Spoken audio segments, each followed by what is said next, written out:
a fire in the dark, a line in the sand. He didn't bow when the pressure came, didn't trade conviction for comfort or fame. When truth got heavy and fear ran deep, Charlie Kirk stood, wouldn't retreat. Faith in his chest, spine forged of steel, spoke what was real when lies felt real, when silence paid, when courage burned. He took the heat and the fire turned. They tried to drown it, tried to break the spark, but truth cut sharp in the deepest dark. We are Charlie Kirk. We carry the flame, not for applause, not chasing a name. He stood for God when the cost was high. Now we stand tall, no compromise. The fiery lit still burns in us, through the noise, through the hate, through the dust. The torch is ours, the line is drawn. We are Charlie Kirk, and we carry on. From hostile halls to open ground, he held the line, didn't back it down, didn't preach safe, didn't speak weak, called men to stand, not turn the cheek. Not perfect men, not flawless hands, just fate-driven, truth-bound stands. When the world said bend, he said no. That's how the fire was made to grow. They mocked the faith, they cursed the name, but pressure only feeds the flame. We are Charlie Kirk. We carry the flame, not for applause, not chasing a name.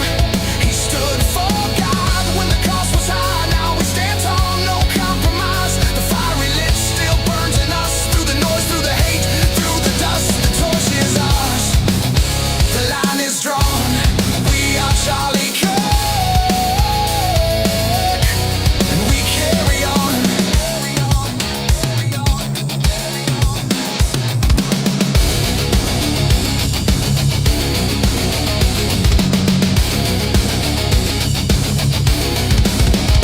This ain't worship of flesh and bone, it's truth outlasting the microphone. One man spoke, now thousands stand. Faith in our hearts, fire in our hands. We are Charlie Kirk.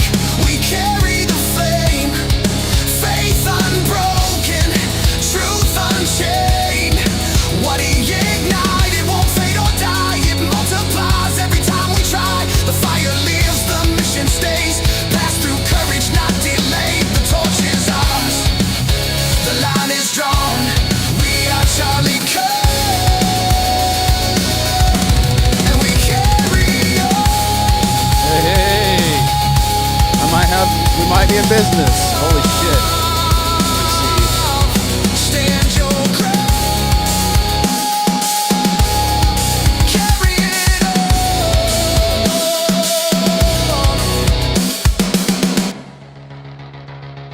Oh my goodness. No vertical, no TBT. That's what caused all this mess. You're just coming in so you don't know the whole story, but yeah, I've been struggling to even get online. Oh, I don't even know who was in first anymore. I think Apprentice was first. I've had to restart my computer. It's been a fun time. Thank you very much for being here, guys.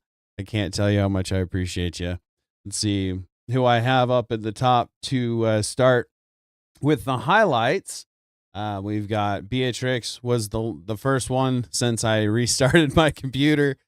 I know that Dave has been in here. Appreciate you, Dave. Hardwire TVT, appreciate you guys.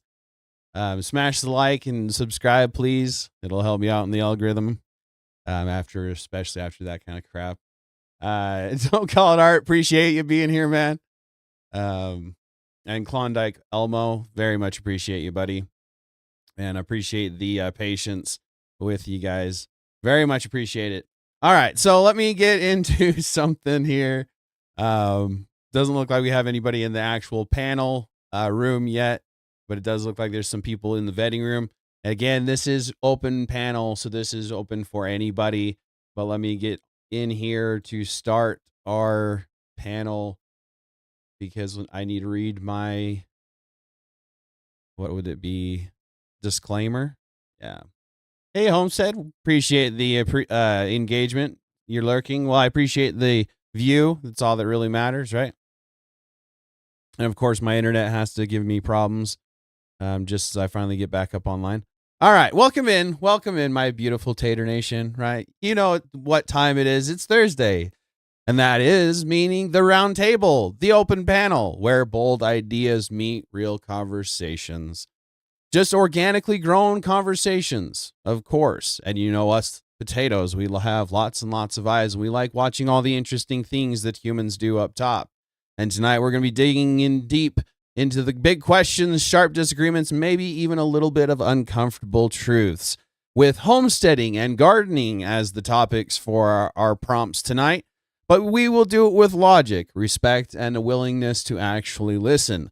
So pull up a chair, check your ego at the door, and let's dig in.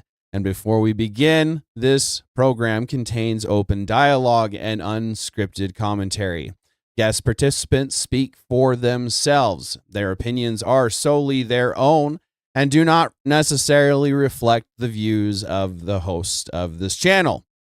Conversations may include strong language, conversational preceptives, and emotionally charged positions. The purpose of this format is dialogue, not endorsement. We expect all participants to follow terms of service and community guidelines. Personal attacks, threats, or calls for harm will result in immediate removal. Viewer discretion is advised, of course, with the possibility of strong language. Hey, JB, welcome in. Appreciate you being here, man, and the engagement. And, of course, yes, check your TDS at the door. Oh, goodness. All right. Goodbye. Are you leaving, Beatrix? Well, it's good to have you if you are. Appreciate the engagement while I can have you. And we'll get into our panel. Let's see if there's anybody in the panel room yet. Nope, not yet. So anybody, like I said, anybody that wants to join, you're welcome to hop up in there. And while I'm waiting for somebody to get there, let me see what I can find as far as something to, because I had to restart my computer, so there's nothing up. So let me see what I can find, pull up real quick. Chaos Theory, did I shout you out? I don't think I did. I've restarted my computer, and I think you're the one who told me to restart my computer, and I appreciate you doing that. Didn't necessarily help, but gave me a second to collect my thoughts, if nothing else. So I appreciate you. I appreciate the engagement and you being here for me. All right, let's see here. Let's Instagram. Why did it not pull up? Here we go. Let's see. I'll miss making fruit preserves this year. You'll miss making them. Why are you gonna miss it? We're gonna talk about gardens and homesteading, and that general idea. I have a few topics. I have a few prompts, but that doesn't necessarily mean that we'll stick to those prompts. You know me, I do all sorts of weird all the time. So let me see if I'm trying to find something funny here that I might have saved while I'm waiting for somebody to hop up into the panel room. And again, anybody is welcome to join me. All you have to do is just go into into my Discord. And while you're there, go into the vetting room. And when you get to the vetting room, Dave will vet you on up. I clean the room out. So even if you've had been up before, I've cleaned the room out. So you probably don't have access to the room. So go to the vetting room and Dave will help you. Why am I not finding anything funny? Of course, the day that my computer died. The day the computer died.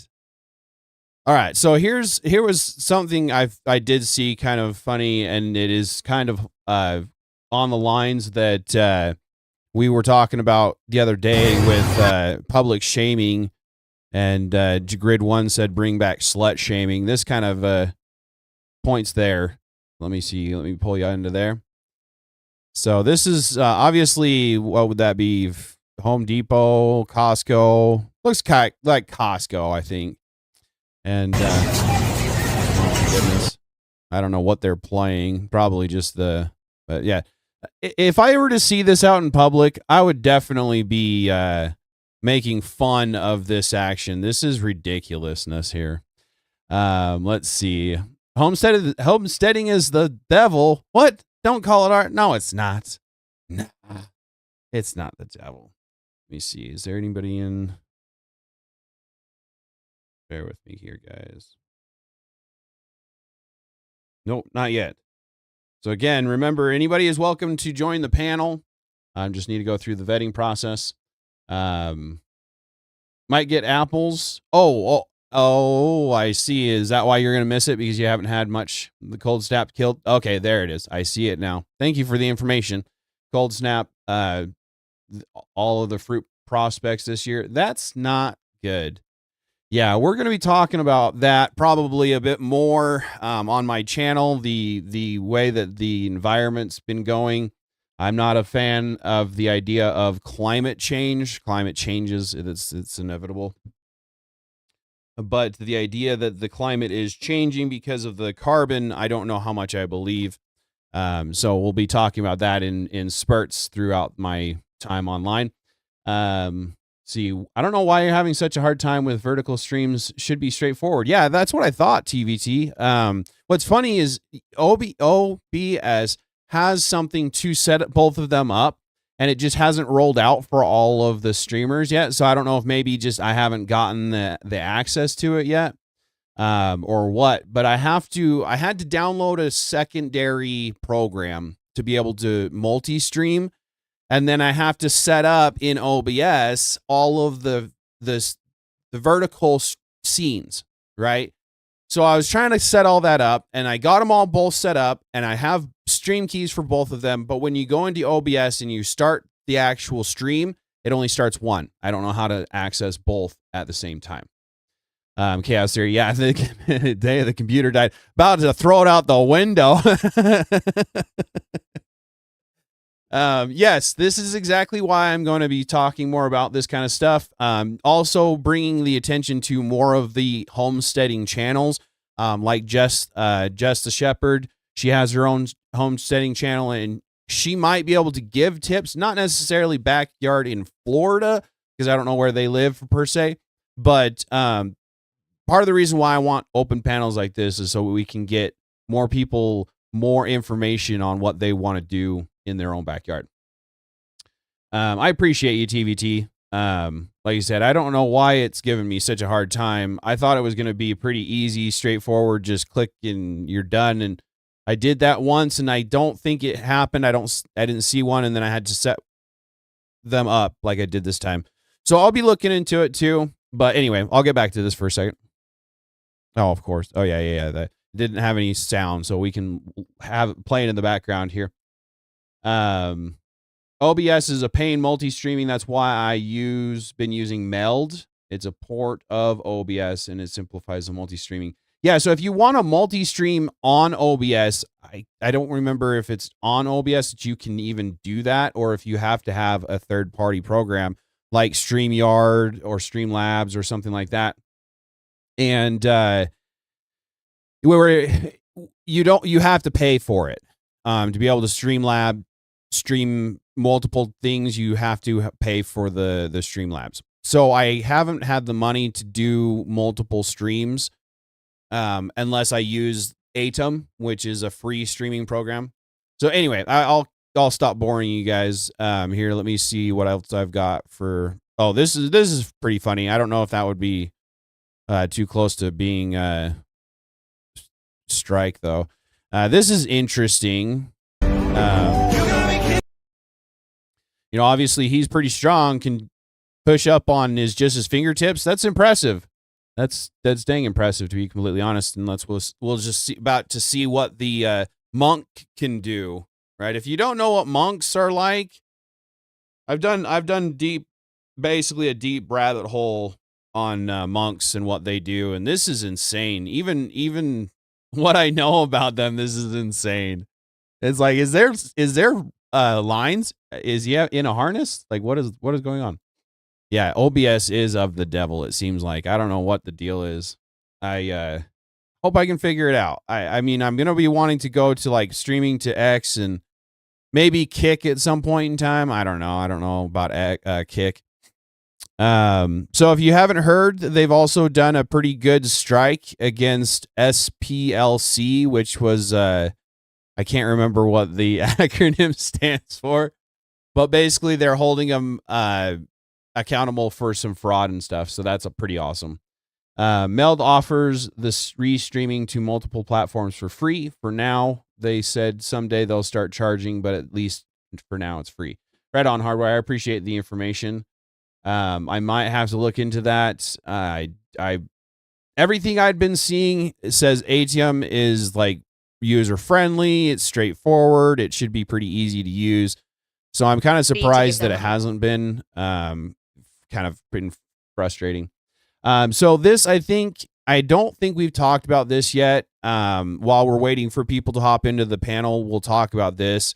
This is frustrating, where I do agree men do have a load to help with if, and this is a strong if they're having to share the money situation with their wife, right? If they're not the one that are taking care of everything outside of the home, then they shouldn't have to. If they are, they shouldn't have to worry about anything inside the home. I don't know much about anything outside of sheep and chickens, just a shepherd's nook, which is just a shepherd. But I love to learn and share what I can, take some of the fear out of getting started. Yeah, so again, definitely check those channels out whenever you can. We definitely need to be getting back to growing our own food, producing for ourselves. If you know how to produce for yourself, you are actually free. If you don't, then you are always going to have some kind of ruler of some sort. So we definitely need to get back to that. Everyone in Florida that I know uses raised beds, Elmo. So that's one thing from JB. Oh, yeah. Jeff, Shepherd's Nook. We always like the multiple accounts. No worries. Southern Poverty Law Center. Oh, thank you very much. SPLC. Yeah. Southern Poverty Law Center, which I guess they're responsible for quite a bit of weirdness. So that's interesting. Alleged fraud, if you will, I guess. You can grow sweet potatoes in Florida. Oh, interesting, Beatrix. Thanks for the information. All right, so we'll talk about this real quick while we're waiting for people. I love it when men tell me that the mental load isn't real, because it gives me an opportunity to give them real life examples of the mental load. And there's a viral video that's going around right now that I think is the perfect example of the difference between doing a task and carrying the mental load for a task. And I think this is something that couples fight about all the time, right? So again, I do agree with couples having to share the load. If you're not taking care of the bills as the man, which in this day and age, it's a possibility that you aren't able to take care of the bills. So we do have to have some leeway. But there's a difference between taking up the load and having to bear the mental load, like she's about to explain here. A woman will come to her husband and say, I need you to help with the mental load. And he'll say, sure, babe, just tell me what to do and I'll do it. Or tell me what to cook for dinner and I'll cook it. Tell me what to buy at the grocery store, I'll buy it. And what they're not understanding is they're still asking her to carry the mental load. They're just doing the task for her. And those are two separate things. And so this video that's going viral is, honestly, I like the video and I like the content this guy is creating. He creates videos where he shows boys how to do things. So one of his videos is like, teaching boys how to iron, teaching boys how to grocery shop, teaching boys how to make an appointment. So he's teaching young men and boys how to be adults. And I think that is valuable. And I think a lot of the lessons he's teaching are really interesting. Like one of the things he said is like, oh. So again, we do need to be paying attention to our partner and making sure that they're taken care of in any way that we can. But to expect us to understand as the man, to understand every nook and cranny of the at-home things is expecting quite a bit of a man that's going out and working most of the day, if not all of the day, to try and provide for the home without you having to. Because I, for one, I want to take my wife home. I want to be able to keep her at home so that she doesn't have to worry about outside of that home. Let me see here. So Beatrix says, I have to grow them in a haystack where I'm from. And it's funny because we're actually going to be, that's one of the prompts is it better to grow on top of like hay bales. So I'm curious on some people's take on that. And let's see. JB says, "Is that a secret to the a happy wife?" Right. Bad News Germ 4146. Welcome in. Don't know if I've seen you before, so I appreciate the engagement. She's insufferable. If you're referring to the woman that's on the screen, I have to agree with you. Yes. Welcome to the channel. Hope to keep you around. Okay, we're looking at the milk. Don't just grab the milk, look at the expiration date. And I think that's amazing. Like, I think it's great that he's teaching young boys this information.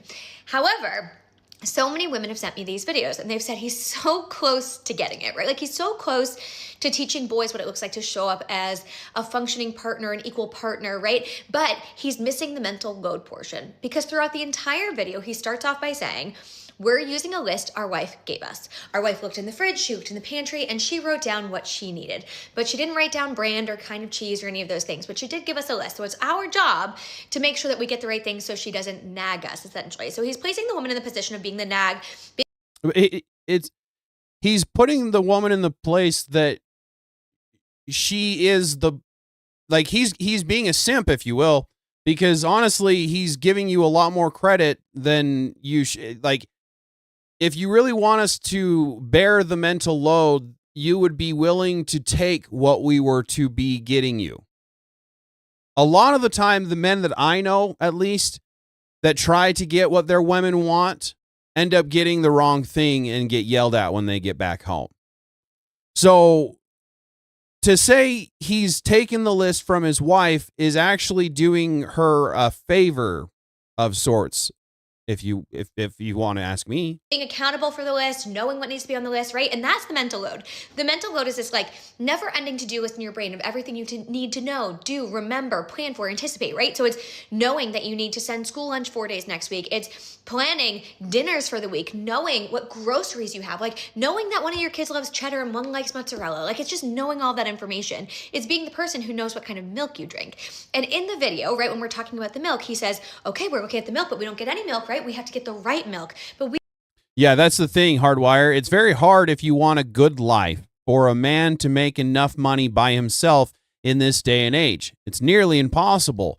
You have to have multiple incomes in this day and age. I mean, that's part of the reason why I'm trying to become multiple incomes on my own. It's nearly impossible, like Hardwire said. So, yes, I do understand bearing the load. But again, to expect us as men to go out and work all day long, 40 hours a week, and then remember all of the things that you like to cook with. And if we're the ones who are cooking and we know what we like to cook with, then of course we should be the ones that are buying that and taking on the mental load of that. But I don't understand this idea that the man needs to go to work every single day and be able to help around the house at the same time. I am still waiting for people to hop into the panel room. I see people in the vetting room. I don't see anybody in the panel room, though. I'm not upset or anything. I just want to make sure, like, I am waiting for you guys. So I'm not necessarily in the panel room, but I will be as soon as someone hops in there. I'm just keeping you guys entertained if I can. Are you not entertained? Right? All right, let's see here. We don't know what the right milk is, so we have to call our wife and ask her.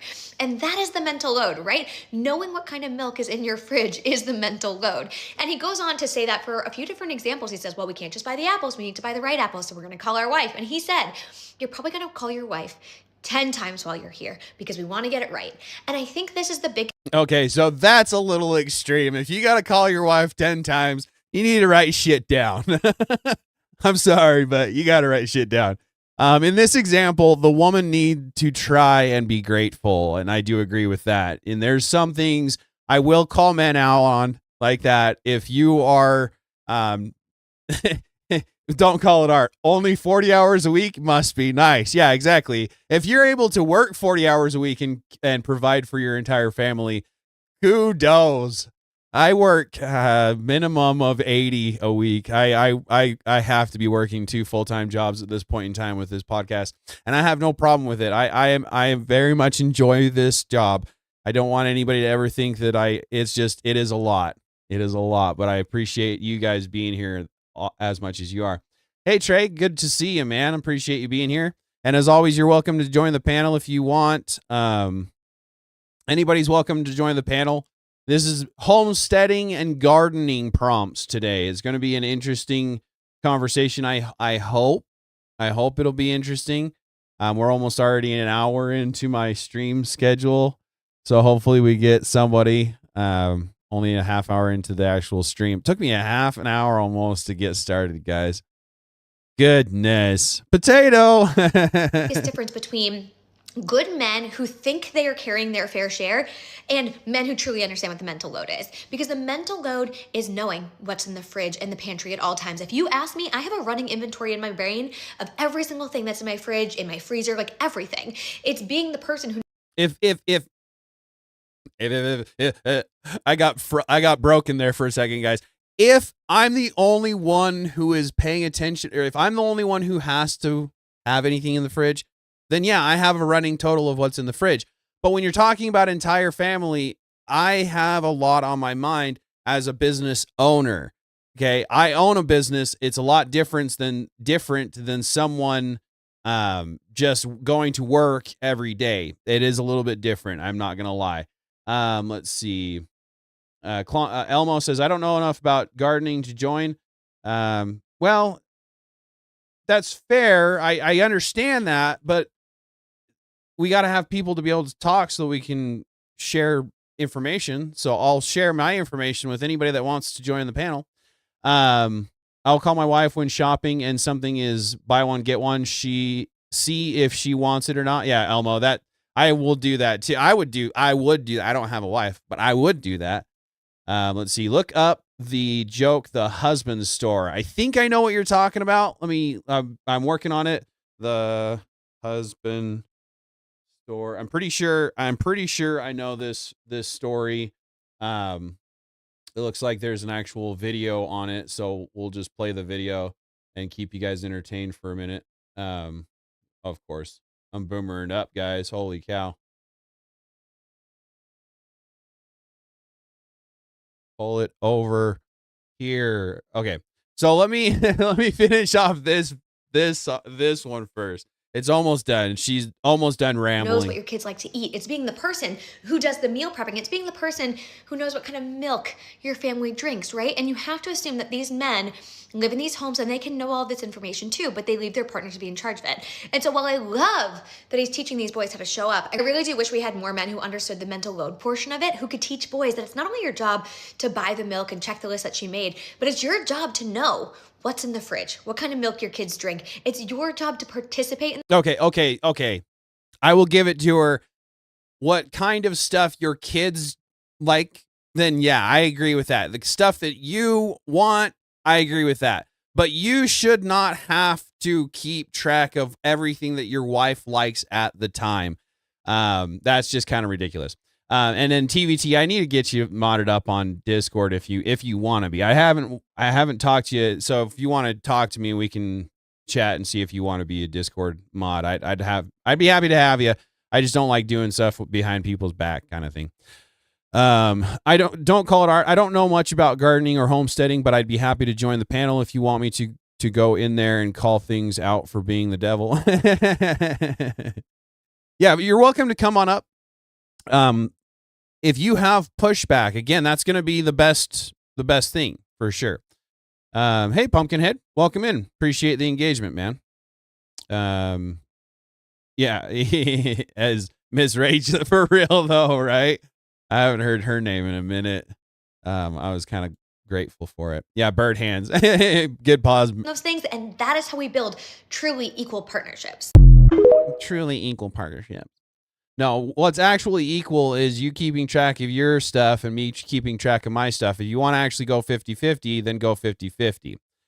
Let's see.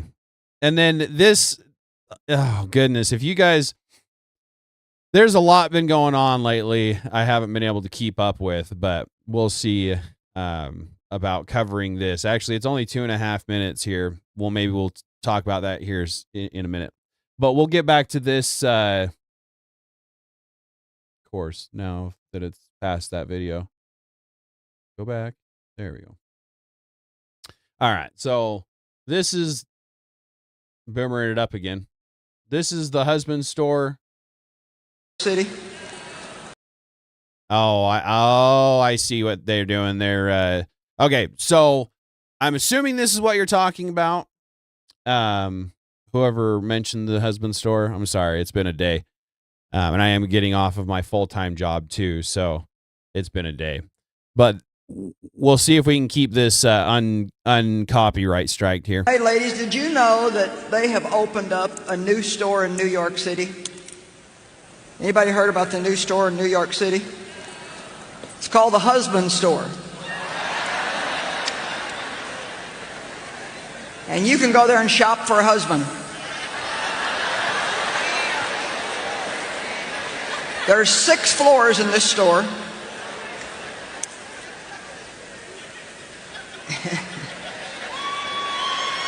Yeah, so is this what you're talking about? JB, I think it was that said this. Is this the one you're referring to? Because this is the one that I've been seeing a couple times. Hey, Blood Logos, good to see you, man. Appreciate the engagement. Appreciate you being here in the view. And if anybody in the chat doesn't know, Blood Logos has his own channel too, right? I like to shout people out when I see them in the chat, and Blood Logos is a good guy to check out. He has his own channel as well. Yeah, this is funny. This is a funny joke. All right, so let's get back to it. You can only visit each floor one time, though. And each floor you go up, the value increases. Yeah, if you haven't seen this joke or heard this joke, I've heard this joke quite a few different times, so I know what's coming. But if you haven't heard this joke, it's pretty freaking funny for sure. It's been around for a while. You may choose any item from any particular floor, but you can go up a floor, but you cannot go back down. So there was a woman who went to the husband store to find herself a husband. On the first floor, the sign on the door read. So I am curious how many people in the chat do know this story. Keep that chat moving, right? But if you've seen this story, put a 1 in the chat or something like that. I'm curious how many people have seen it. These men have jobs.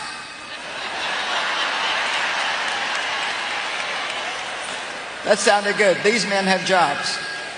And that's pretty much the bare minimum for sure, isn't it? Floor 2 says, these men have jobs and love kids.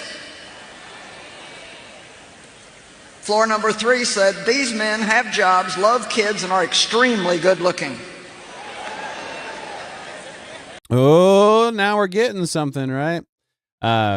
Juan. Yeah, right. Right on, JB.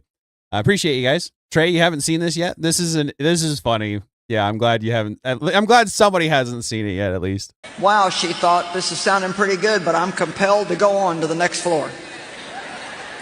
Well, she does go to the 4th floor, and the sign reads, these men have jobs, love kids, are drop dead, good looking, and they help with the housework. Oh, mercy me, she said. I can hardly stand it. Just wants more and more, doesn't she? TVT, yep, heard about it. I wasn't sure it was real. So you haven't actually heard the story. You've just heard about it. Yeah, this. I've heard this. Don't know if this is the original comedian talking that started it. I'm not sure for sure. And then Pumpkinhead sounds familiar. Yeah, this is a good story. Still, she said, I've got to go on. She went to the 5th floor. These men have jobs, love kids, are drop dead gorgeous, help with the housework, and have a very strong romantic streak. Oh boy, they got a strong romantic streak. Watch out, ladies.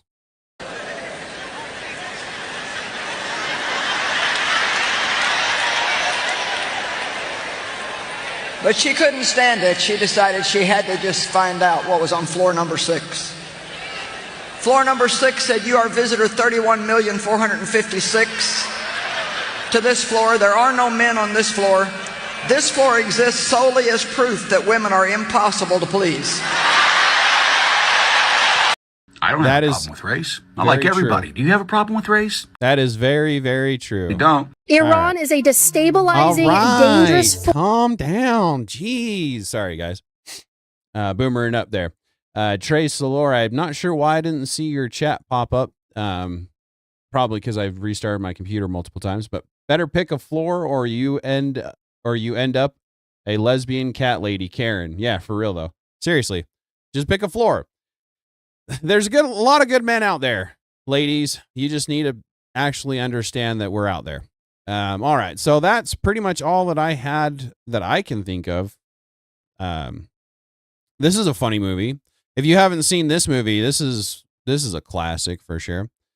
Still haven't seen anybody hop into the actual panel room. I know that you may not know anything about the prompts, and that's fine.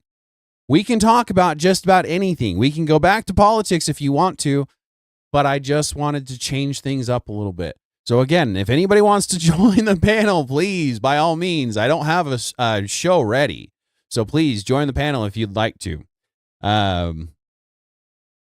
So it's not real. Oh, no. DVT. No. The husband store isn't an actual store. However, I wouldn't be surprised if it is a store somewhere and there's people paying for this. Yeah, what a classic movie. For real, though, Pumpkinhead. I love this movie. This was one of my favorites for sure. Let me see. I don't think I have any saved reels that are any good as of right now, but let me see. Let me see what I can pull up here. Pull you back to this so I'm not just releasing everything. Dude, I heard they made a Super Trooper 3. What? That'd be crazy.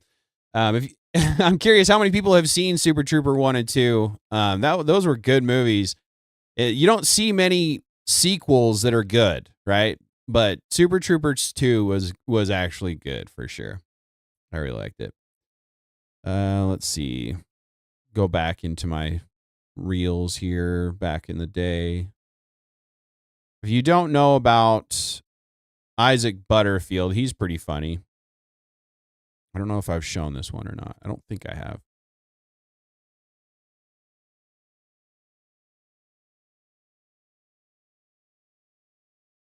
All right, let me see.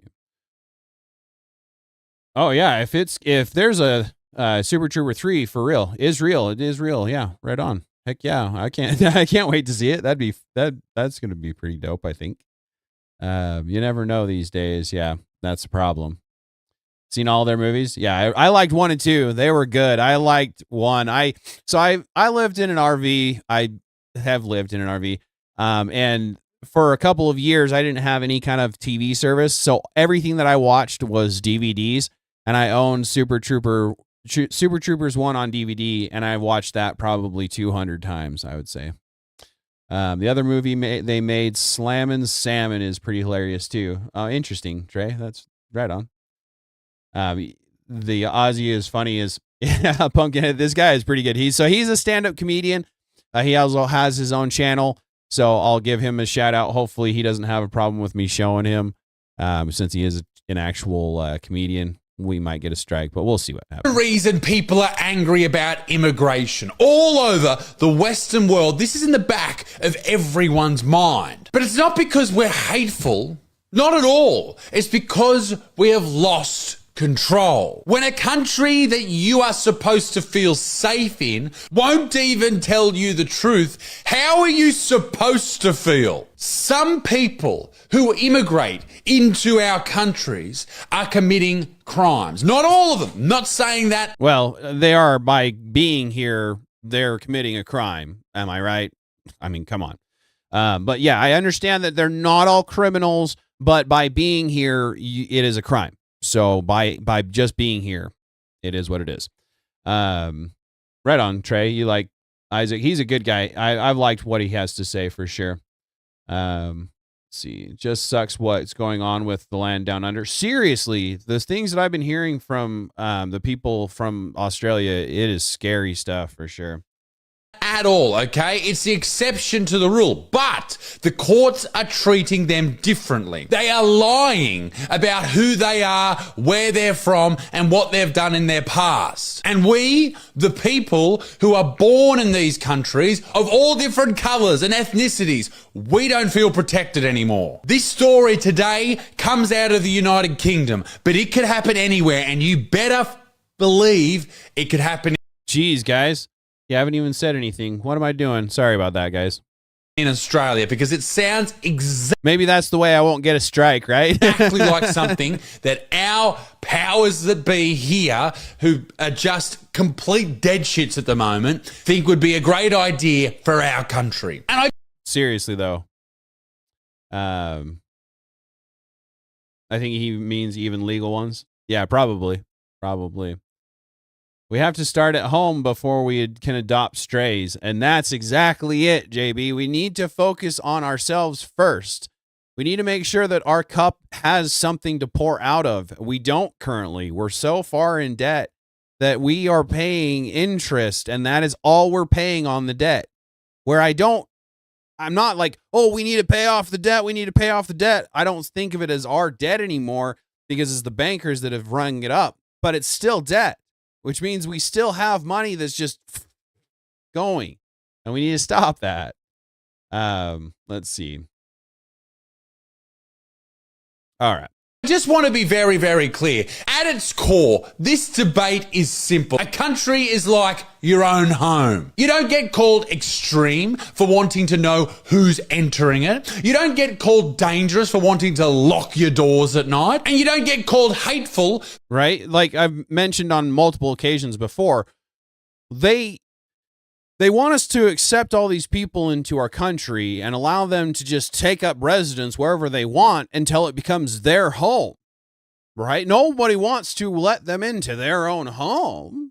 But yet, when it comes down to the country, then it's just all no bars hold, or whatever the saying goes. For wanting to be selective about the people you let in to your house. But when it becomes about your country, you get labeled with all that shit. People aren't angry because people come here from other countries. No, that is a lie. That is bullshit. And that is how the media frames this shit, and how politicians frame this shit, and how those fucking insane leftists frame this shit to get away without actually arguing the truth. We as taxpayers have no say over who enters, how long they stay for, where they're from, or what their past is, and that is fucking ridiculous. And now...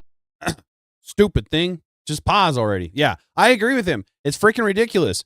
We need to be able to know who's coming in and who we're sharing our money with, essentially. Beatrix, I want the citizen taxpayer to be the first priority of the body politic. And that I agree with entirely 110%. The people that are paying the taxes should be the ones that are saying where it goes and how it's spent. JB says, it's also said if you feed a stray, it will come back. Yep.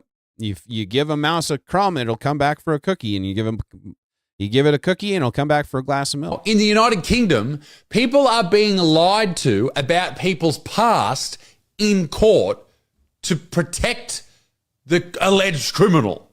What the fuck is that? Judges are now being told that some facts are inconvenient for juries, that certain details may make those juries uncomfortable.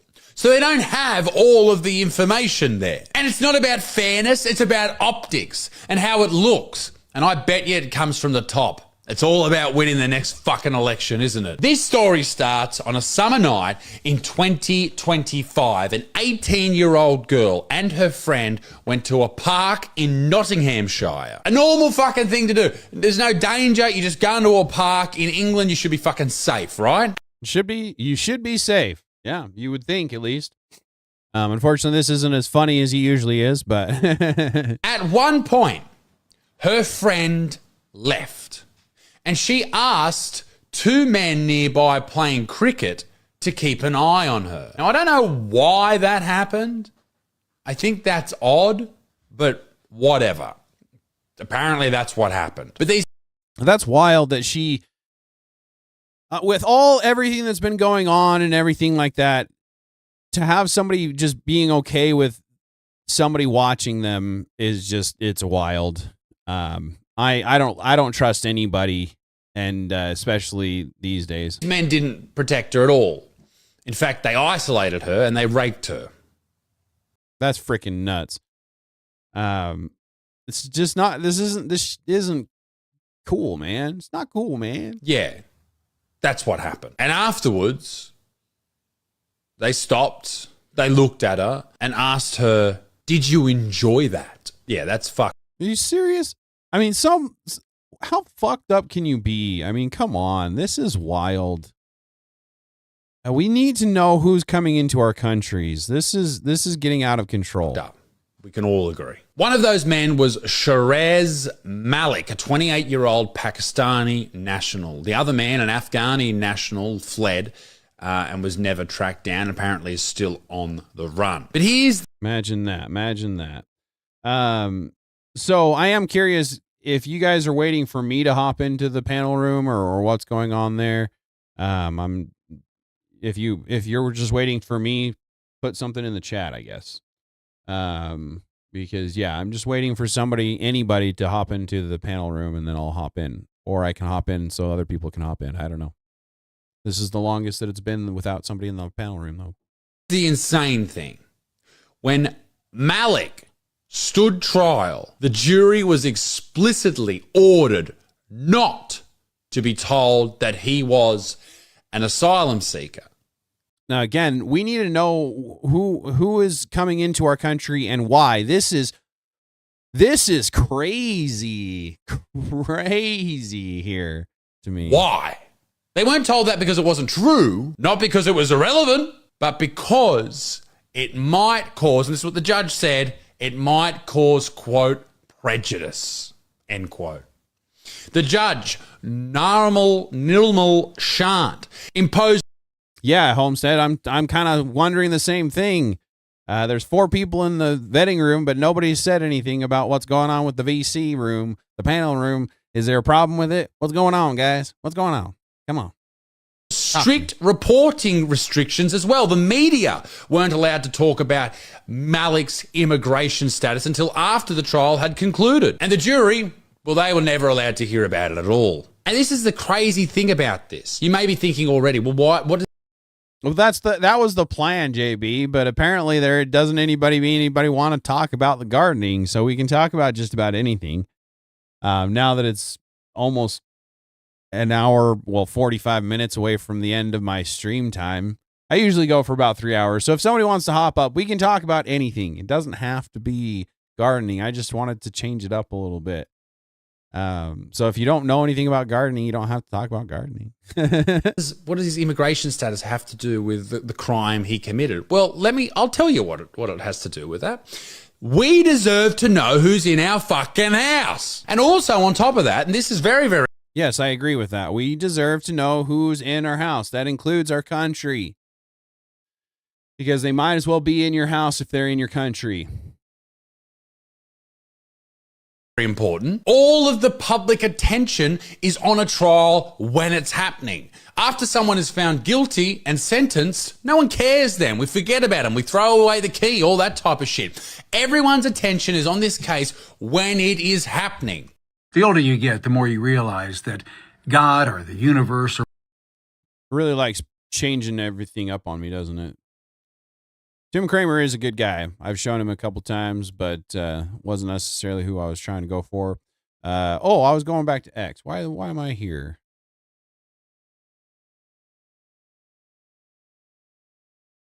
My bookmarks. We talked about that. This chick here. So this is funny. So this was posted by Driana. So this was a clip that she thought was going to do her justice. Constitutionalists, you do not believe in the UN. You are the one that have explicitly said you're not a conservative, right? I'm not. I'm not way further right than that. Yeah, probably. you're not a constitutionalist. You do not believe in the U.S. Constitution. I don't. You do not believe in a constitutional republic. You believe in a monarchy. There's no democracy in the Bible. That's another reason I don't believe in it. Okay. There is no such thing as it's monarchies. God granted us kings and gave us rulers. Okay, so we should go back So to you monarchy. don't. Where that one is interesting. I don't know about kings and rulers as far as that goes. But definitely definitely not democracy, right? There was no, it was not equal. The Bible was not equal. So her trying to make it look like this was a dunk on Rachel is wild to me. Play a short video of the benefits of raised beds. I am working on getting a video on that, so we'll see if I can get something. I have terrible soil containers, and raised beds have worked well for me. I also don't have to crawl on my hands and knees. Yeah, so I set up an old freezer, I think it was. We took out the condenser and stuff and flipped it on its back and turned it into a raised bed. So I agree with raised beds. The problem with those, though, is they can only grow a very small amount of, well, small relative term, right? Don't believe in the Bible.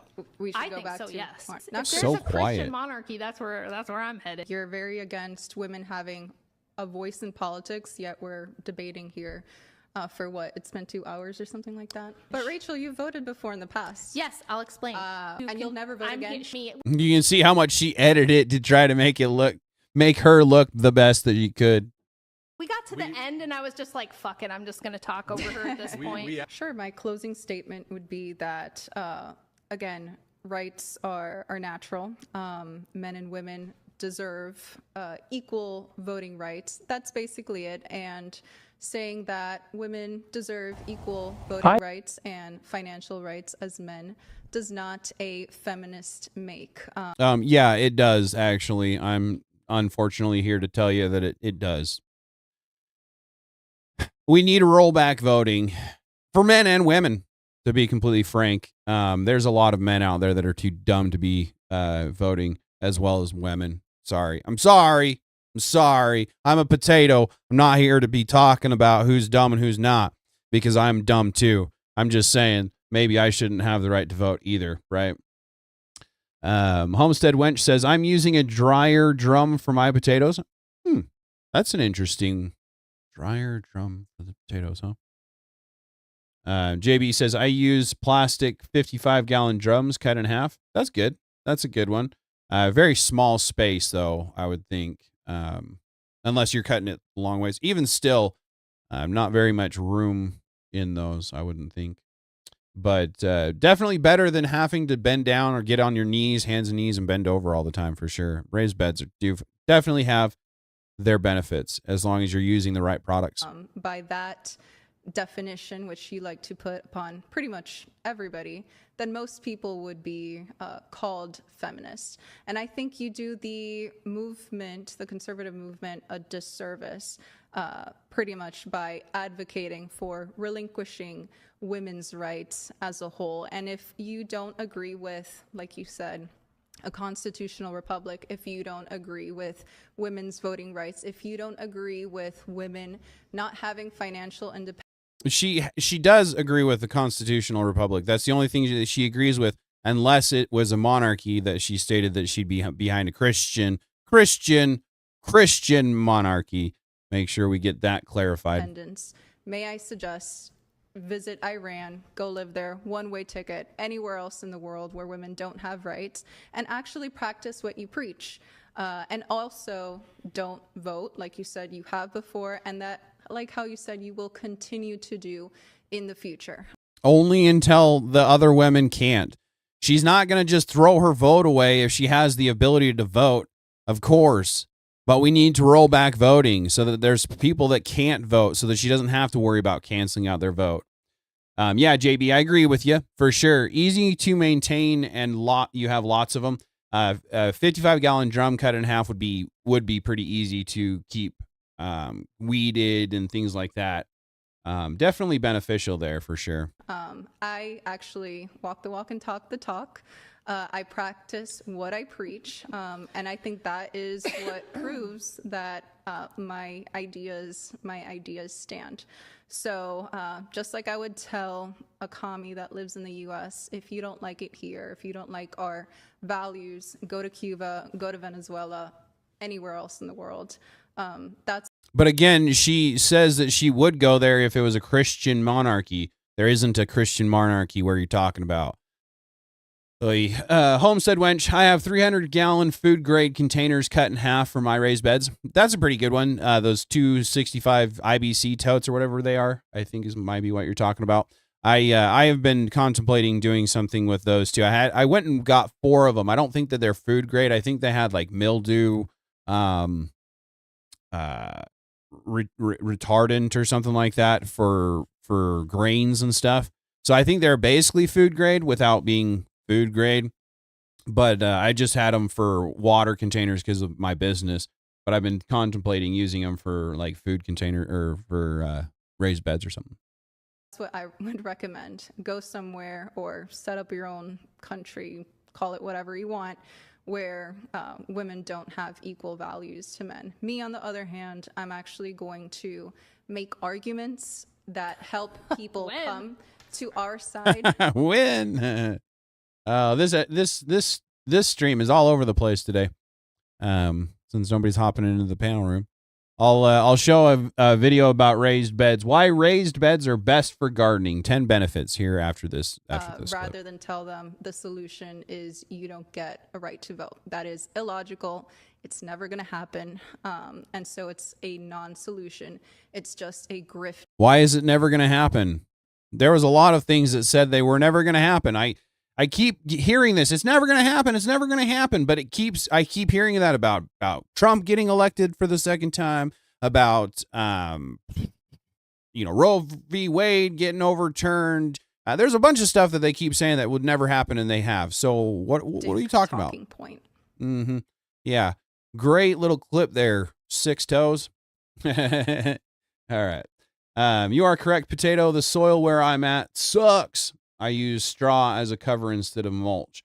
Yeah, that's fair. The where I am at, I have a drift sand because I had a canal back behind the house, and so it's basically just sand that has drifted out from that canal over the years, and so it's basically silty stuff that doesn't hold water for shit.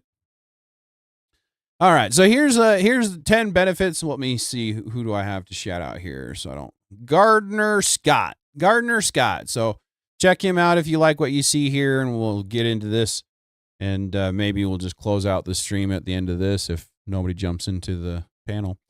All right. I think raised beds are a great choice for most gardeners. I love them. So stick around and find out 10 reasons why.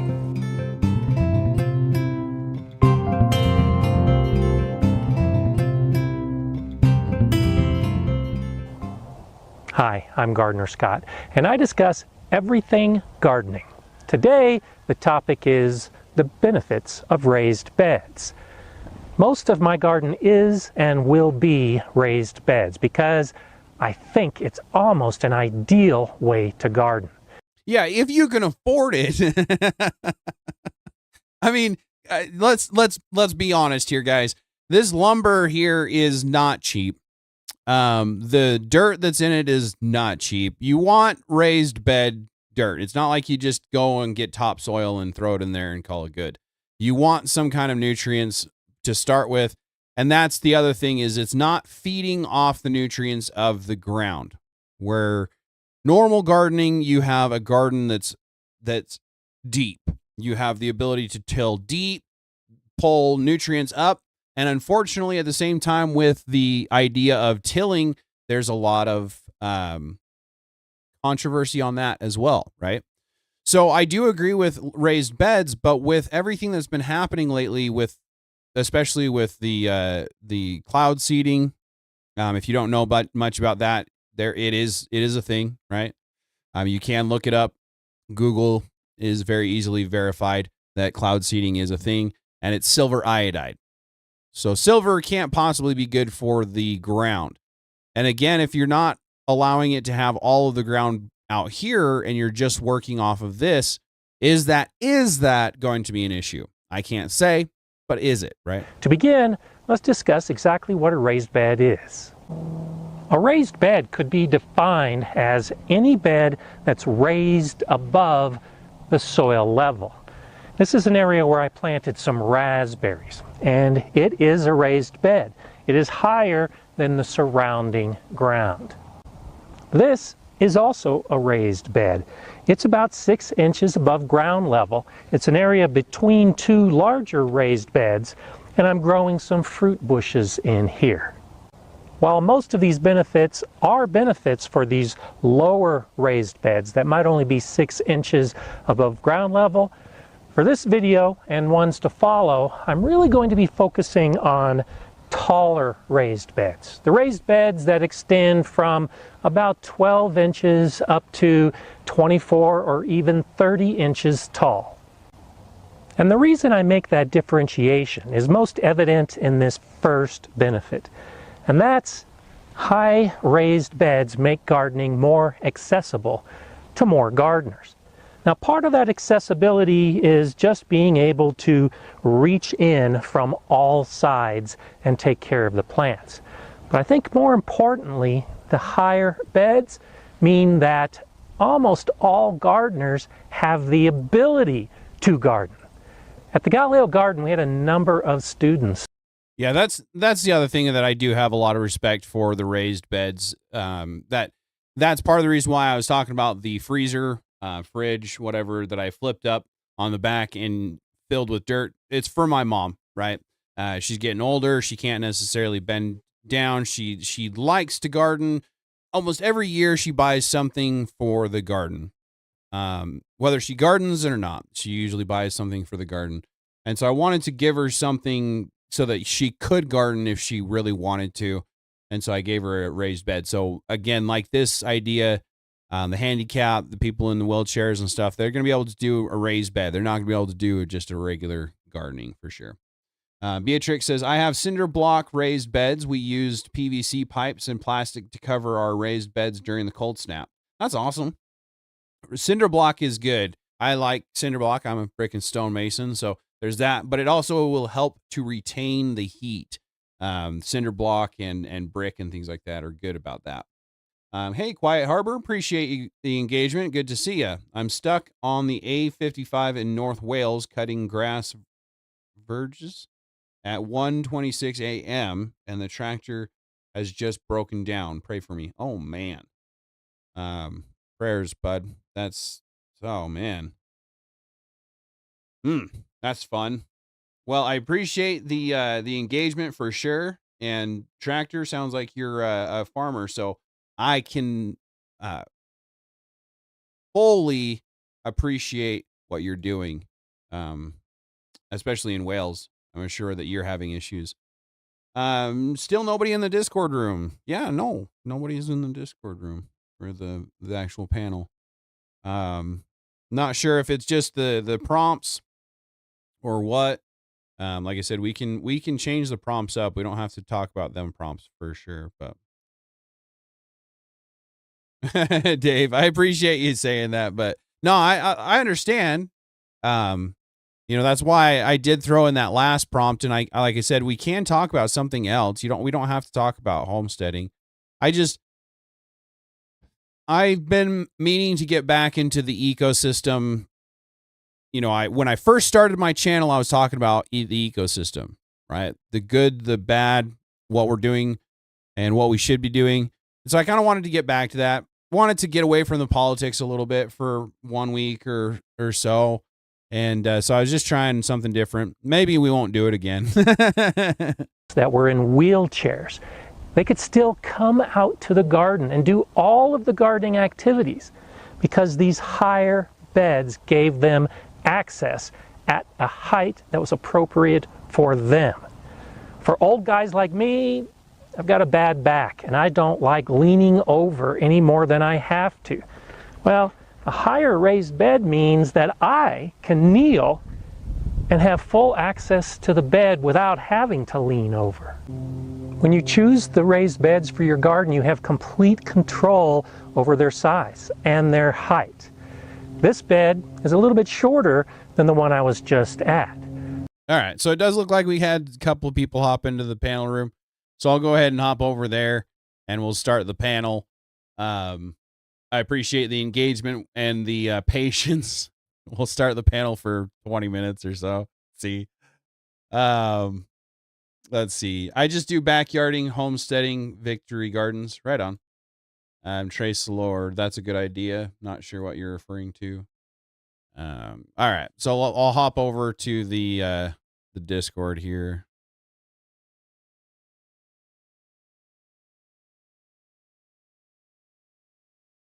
All right.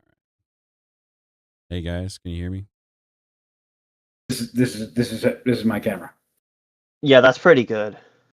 Can you guys hear me? So it's not it. Hey, Tater. Actually, we're just talking about cameras for panels. Hey, you're good. You that's guys better than the webcam on my MacBook. right? You guys good for me to hop over here then? Sure. Yeah. Okay. ODJ doesn't have much to deliver on homesteading stuff, but if the conversation wanders, he's willing to stick around and talk about stuff. Sure. No, like I said, we don't have to talk about that. So I'll hop over here and just give me just a second here. All right. So we're live. All right. Welcome into the panel, guys. Appreciate you being here. JB says, yay, panel. Right. Homestead says, TVT, I'm eating dinner, was busy when stream started. And Trace Lore says, that's a good idea. Height of the raised bed. There's a slight delay. Sorry. Yeah. Slight delay. I appreciate the engagement for sure. All right. So since we don't know much about homesteading in the panel, are there any questions? Go ahead.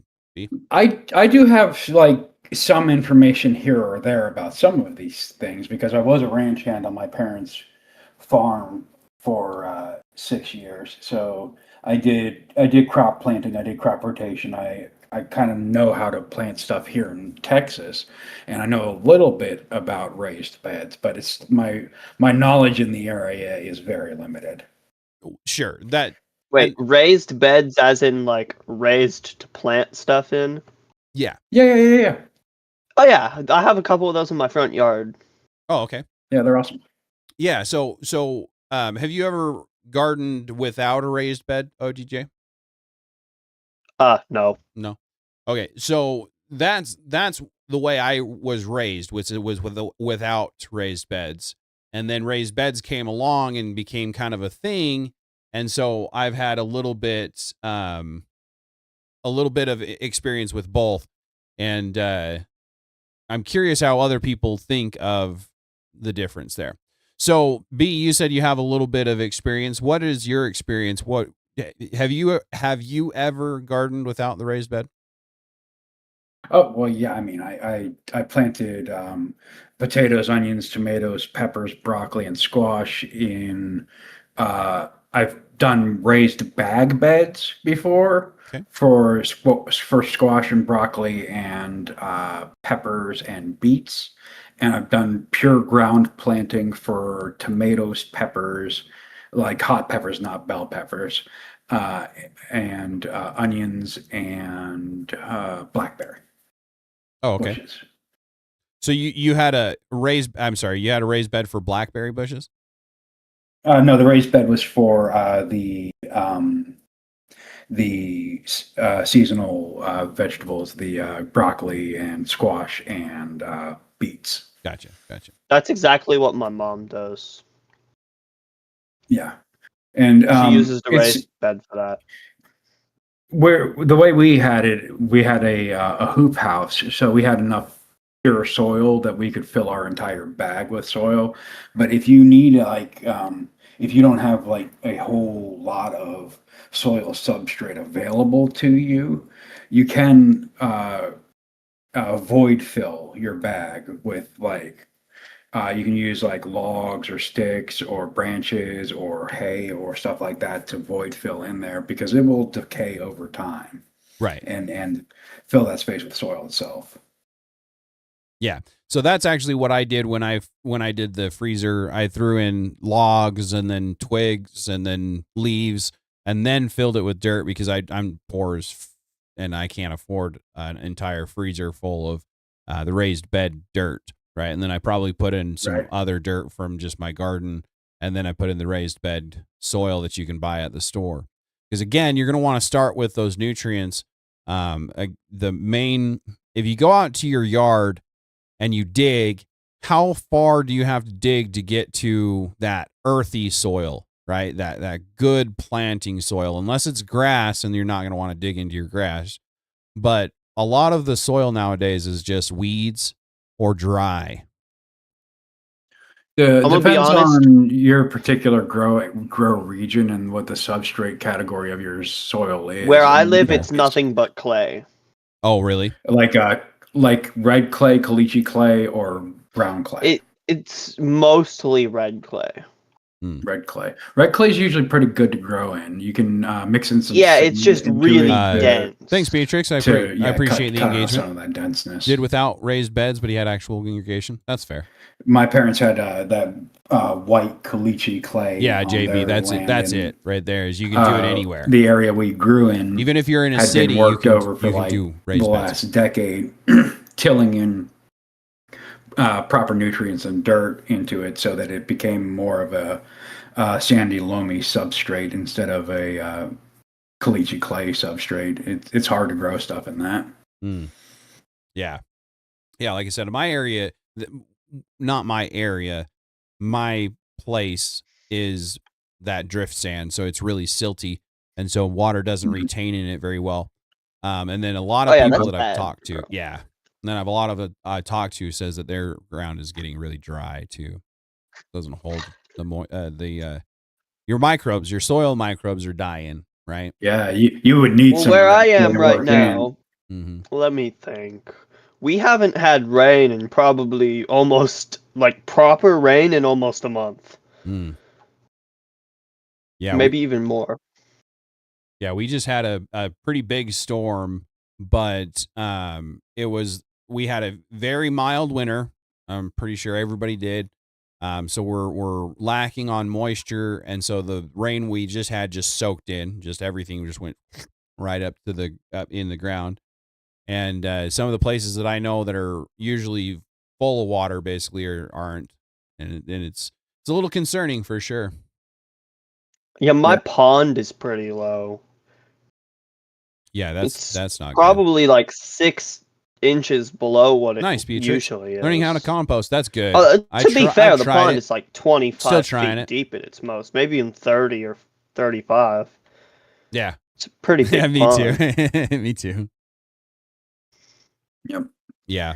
We here in Texas, we've actually been getting the opposite. We've been getting pretty steady storms. Oh, not heavy, but every other day it seems to rain at least half an inch. So we've been getting some stuff. Well, we just haven't had any rain.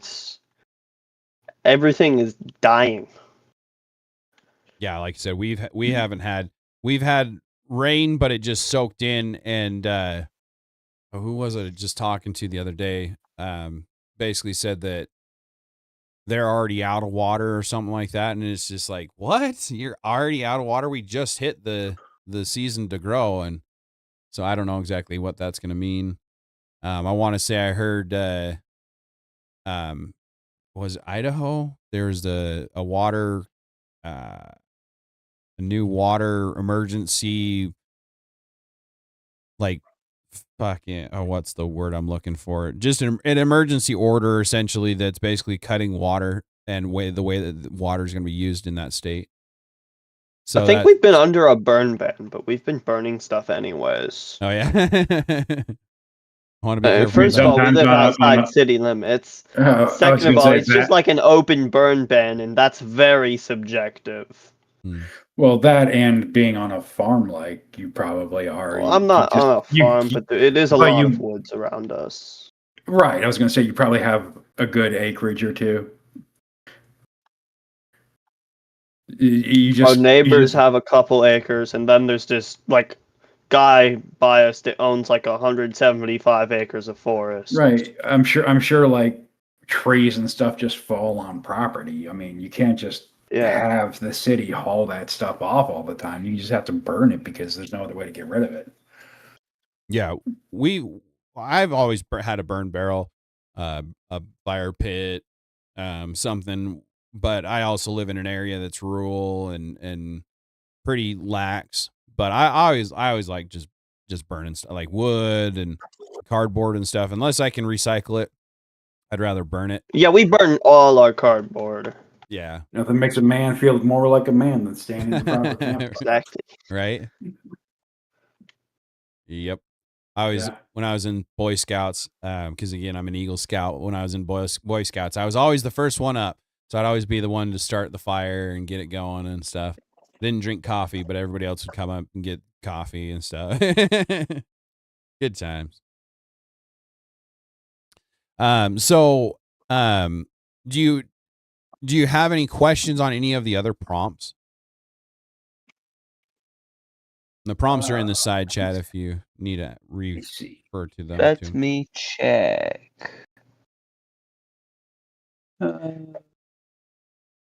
Oh, they were in the vetting room. Well, manicured grass is actually the worst for your insect pollinator breeds because another thing in Mr. B's past is a little bit of apiarius. Oh yeah, I had some. We had some beehives on property, so my friend has my pollinators and stuff like that. So if your grass gets too low too often, that's why you don't see a lot of lightning bugs / fireflies, whatever your region calls them. Right. They don't stick around if your grass gets too low. Right. Yeah. So that's go ahead. So we need to get back to like native grasses and grasses that can grow long, and city code needs to be okay with grasses being of a certain length because it helps with pollinators. It helps with bringing in natural predators that are good for your yard. Exactly. That will help with the rat or mice populations. We need to get away from this trend of my yard has to be a certain length. Exactly. Well, and it doesn't have to be perfect either. It really doesn't. And people just think it does. I mean, if you cut it at like 4 to 5 to 6 inches and somewhere in there, it's enough. That's the way to be, Homestead. For sure. Plant them flowers. Insect life to thrive and flower. Yeah. Yeah, makes sense. Don't cut back 30. Yeah. If you get into like the 8 and 10-inch mark, you can actually start having the wheat seeds come back into the grass, and then you'll really have some good pollinators going. Oh yeah, that makes sense. Yeah. Yeah. So I've been doing a lot of research on that. Essentially, is the native grasses and manicured lawns, where like you're talking about, and like JB says, that makes sense. I don't cut my back 30 acres and I have tons of lightning bugs. That's awesome. That's awesome. Yeah. I don't know if I've ever seen grass. I don't know if I've ever seen one in the area that I'm in. I think I've seen them on a couple of scout trips, but I don't know if I've ever seen them here. And then the Homestead says I was almost you have to have pretty before, dense grassland. Yeah, Homestead says I was almost 30 before I seen a lightning bug. So that's pretty awesome. That's awesome. Anyway, sorry, go ahead. Yeah. Don't see them very often around here either. Right. But they're here. Nice. You have to have pretty dense grasslands, pretty long grasses in order to have a lightning bug population. A lot of fields will have them. They don't hang out in the woods as much as they do the fields. Gotcha. That makes sense. Yeah, I like I said, I've been doing a lot of research on native grasses, and we need to get back to native grass, not weeds, right? Native grasses that are growing. They don't have to be mowed. They entice the pollinators. They entice the birds. They entice the insects. We need the circle of life again, and we're losing it, right? Mm-hmm. So is there anything else on that one, I guess? So are artificial fertilizers and insecticides more of a benefit or more detrimental to the plants now that we're on that subject? That I have no knowledge on.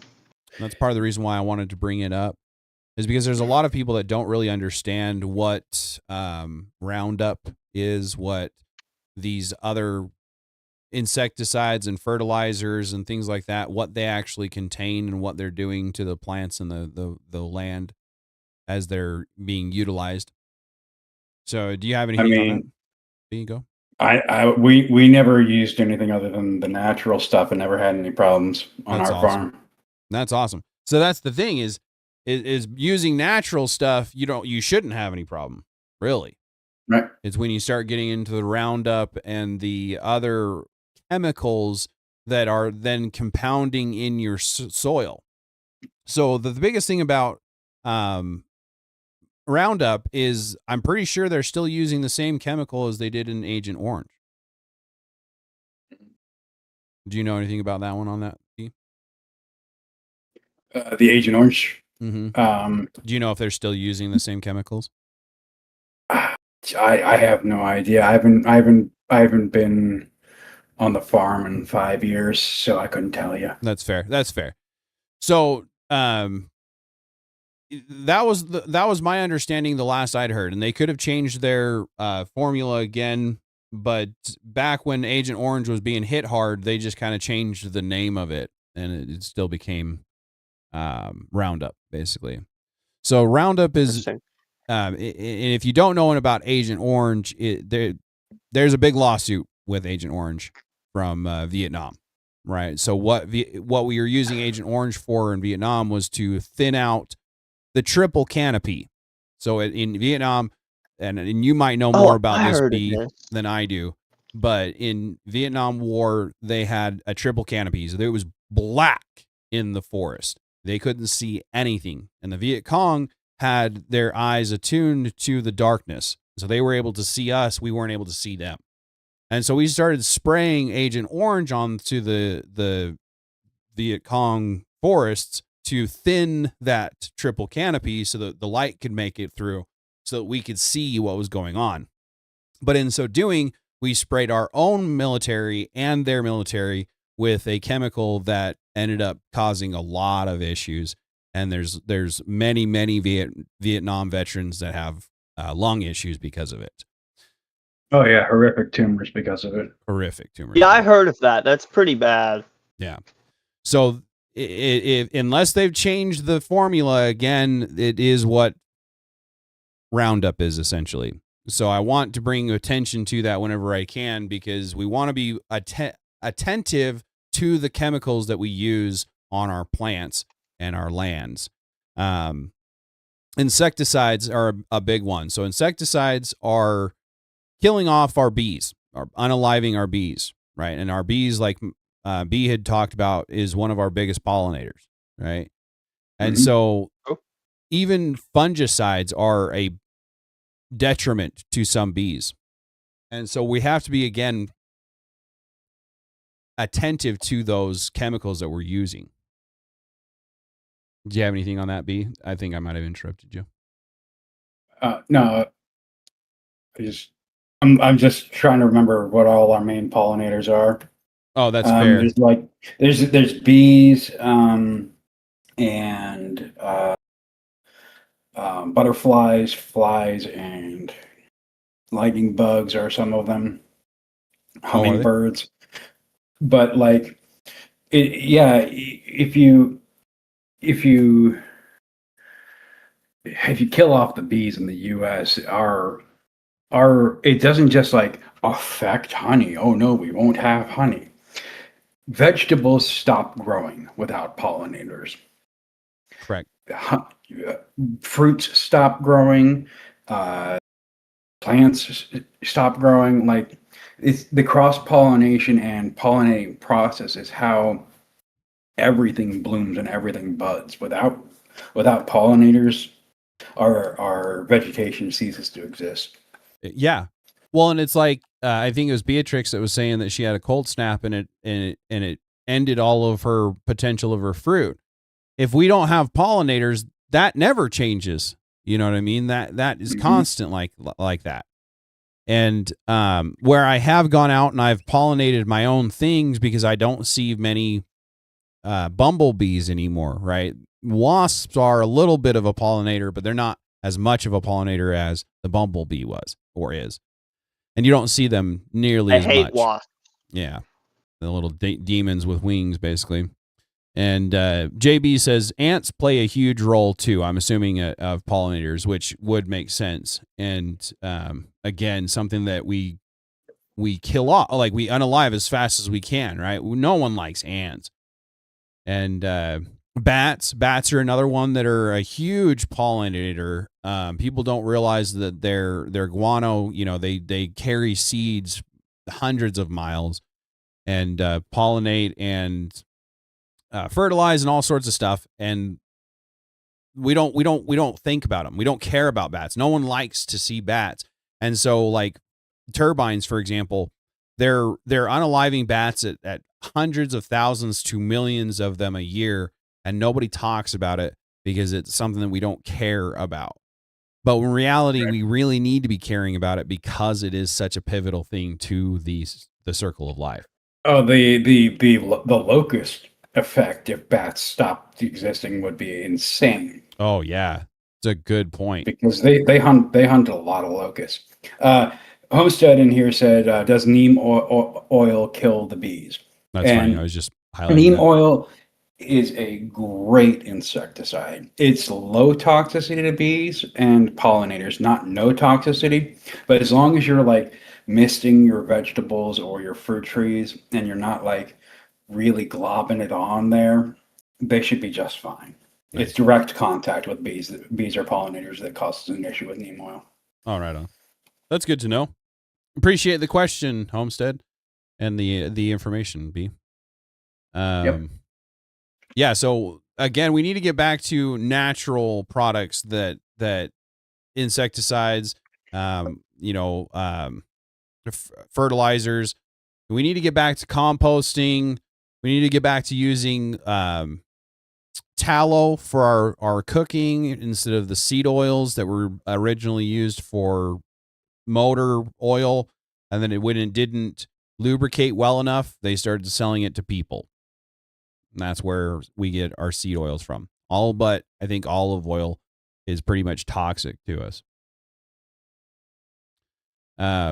Homestead says, "Thank you, Mr. B. I wasn't sure." Awesome. Got you. Let's see. So is there anything else on that topic or in either one of those topics?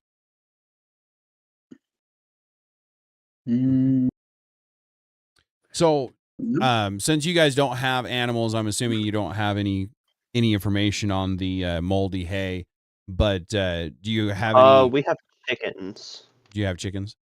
Well, that Yes. could affect them too because so what do you use for their bedding? What do you use to like for their nests and stuff? Typically hay. And when you sorry, go ahead. For the most part, we just use that during the winter and the summer. In the spring and fall, we kind of just clear it out in their pen. Their pen is relatively open. Of course, it has like chicken wire around it. Sure. And we also let them out almost all day long to roam around the yard. Sure. Do you live in a mild climate or does it get freezing at night? During the winter, it gets freezing at night. So do you have a shelter for them? Do you have somewhere for them to actually be in a building? Yes. Okay. And so, inside that building, do you have nesting boxes? I guess kind of you could consider it that, yeah. Okay. And then in those nesting boxes, is that where you use the hay? Yes. Okay. And so have you ever read up on moldy hay being used for it? In fact, no. That's fair. Have you heard anything or read anything about it, B? No, I don't have any livestock. All I have is dogs. So okay. That's fair. I have no frame of reference. That's fair. So, with mold in anything, it's funny because these two prompts were given to me by two different followers. So I find it funny because everything that I've ever read you don't do it. If you have mold in your house, it's not a good thing, right? If you have mold in your chicken's coop, it's going to possibly cause them respiratory issues. If you feed your sheep, because I'm pretty sure that's where it originated from. These two prompts were referencing to sheep, because sheep, I want to say, are the only ones that could potentially eat moldy hay. And even that it's no go. Because no matter what you look at with a horse, you don't feed it moldy hay. You don't. I would think it would be probably more cows than sheep because they have the 4-chambered stomach. And that's fair. That's fair. It might be goats, right? Because goats are so they can eat freaking metal. Yeah, they eat everything. Yeah, goats are supposedly indestructible. Pretty much, yeah. But everything has an issue with mold spores. And so I don't know why it's a controversial conversation, but apparently it is. There's some people out there that believe that feeding your sheep moldy hay is okay, is maybe not beneficial, but it's not detrimental, which to me that just sounds abusive. And that's where it comes into the way I see it. Is I wouldn't want mold anywhere in my house if I can help it. Obviously, we have mold in our houses. We really can't help it too much. But that's just interesting. Mold can cause SARS for sure, Trey says. Yeah. And that's the thing is it can, there's so many things that mold can cause. I don't know why it is a controversial conversation. Beatrix says, pine shavings, I go brought that up. Deep bed method. Oh, nice. Yeah, I do the deep bed method during the winter too, Beatrix. Who brought up the conversations? Some followers. Yeah, who actually brought up the idea of moldy hay? Just a couple of being followers. a good thing or a bad thing? What's that? B? What was that? What are you saying, being a good thing or a bad thing, ODJ? Who would have thought that would have been a good thing? Good thing. That one I don't know. The two followers I got it from, they're both against moldy hay, and they're basically at the same spot that I am of how the hell can anybody think that it's a good thing? But apparently they've been seeing a creator talking about how it's a controversial thing. Like, I think their creator is basically talking about how it's not good either. But it apparently it's in some circles, some people think that it's okay. So I was kind of curious. And then the do they require shelter? Again, I'm assuming going to sheep because they're wool and they're it's kind of a downy. Oh, is that the word I'm looking for? Probably not, but they're kind of water resistant. So with sheep, it's a possibility that they don't need shelter because they're animals and they're used to the weather and things like that, but they definitely need somewhere to get out of the rain and the cold. Right. The sheep don't need as much of a enclosed structure, more of an overhang. That's fair. They don't necessarily need it to be enclosed because during the summertime it can get really hot for them. But you have to keep. I think sheep, but sheep, like you chickens. have to. I think something like chickens need something enclosed because predators. That's right. Chickens don't really have much to save them. Right. Not really so much for a keeping them in, so much as keeping stuff out. Yeah. Yeah. And their internal temperature is over 100 degrees. So they can handle a little bit colder of weather than some things can, but they even will need something to keep them out of the cold, the ice, the wind, those kind of things. And then sheep especially, again, just because they're water resistant doesn't mean that they're waterproof. And so they'll eventually get wet, right, through their wool and things like that. And on top of that, you get a bunch of water on the outside of wool. It freezes. It becomes an ice layer. And then how do you ever warm up, really?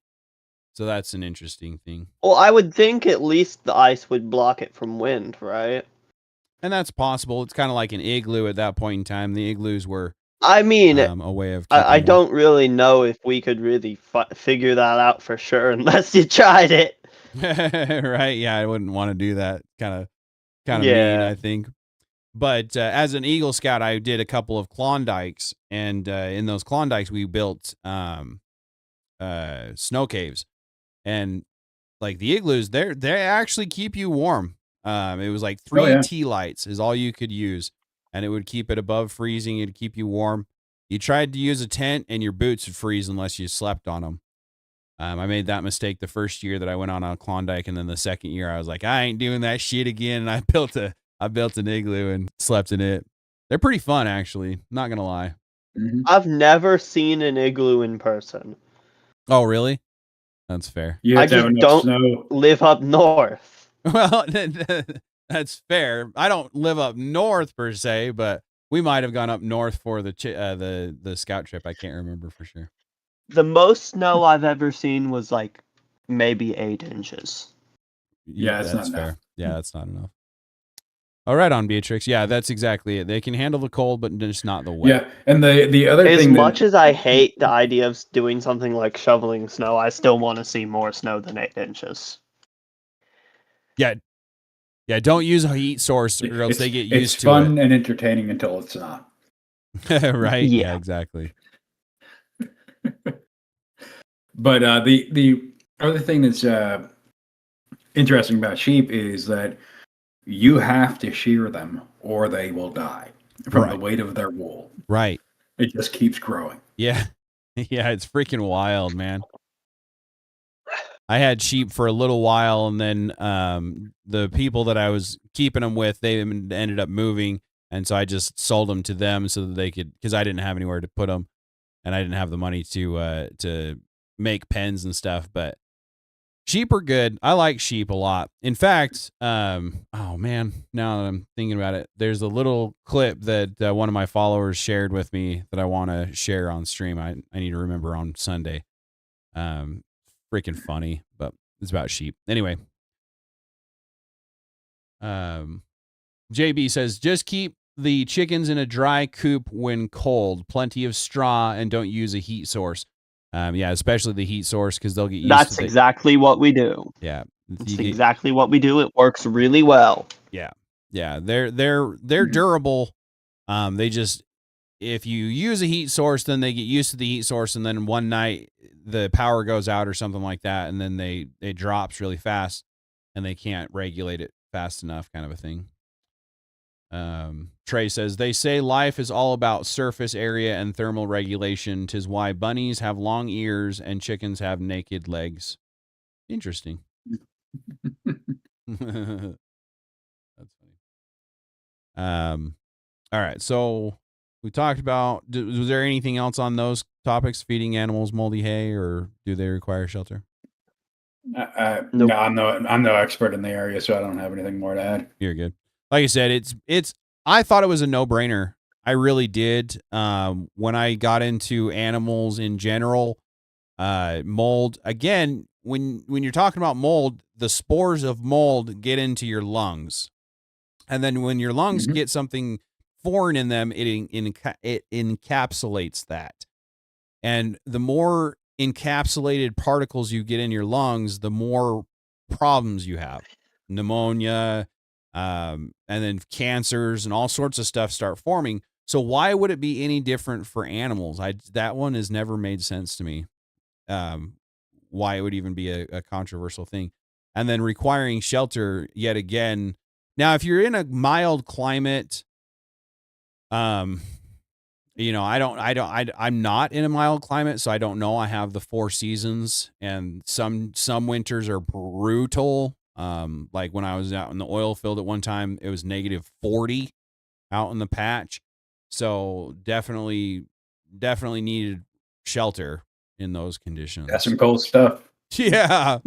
Yeah, it was wild. It was almost close to Anchorage, Alaska. It's like a cup of hot chocolate turning into snow when you toss it into the air cold. Yep. In fact, I want to say there was a couple of other guys that did that shit.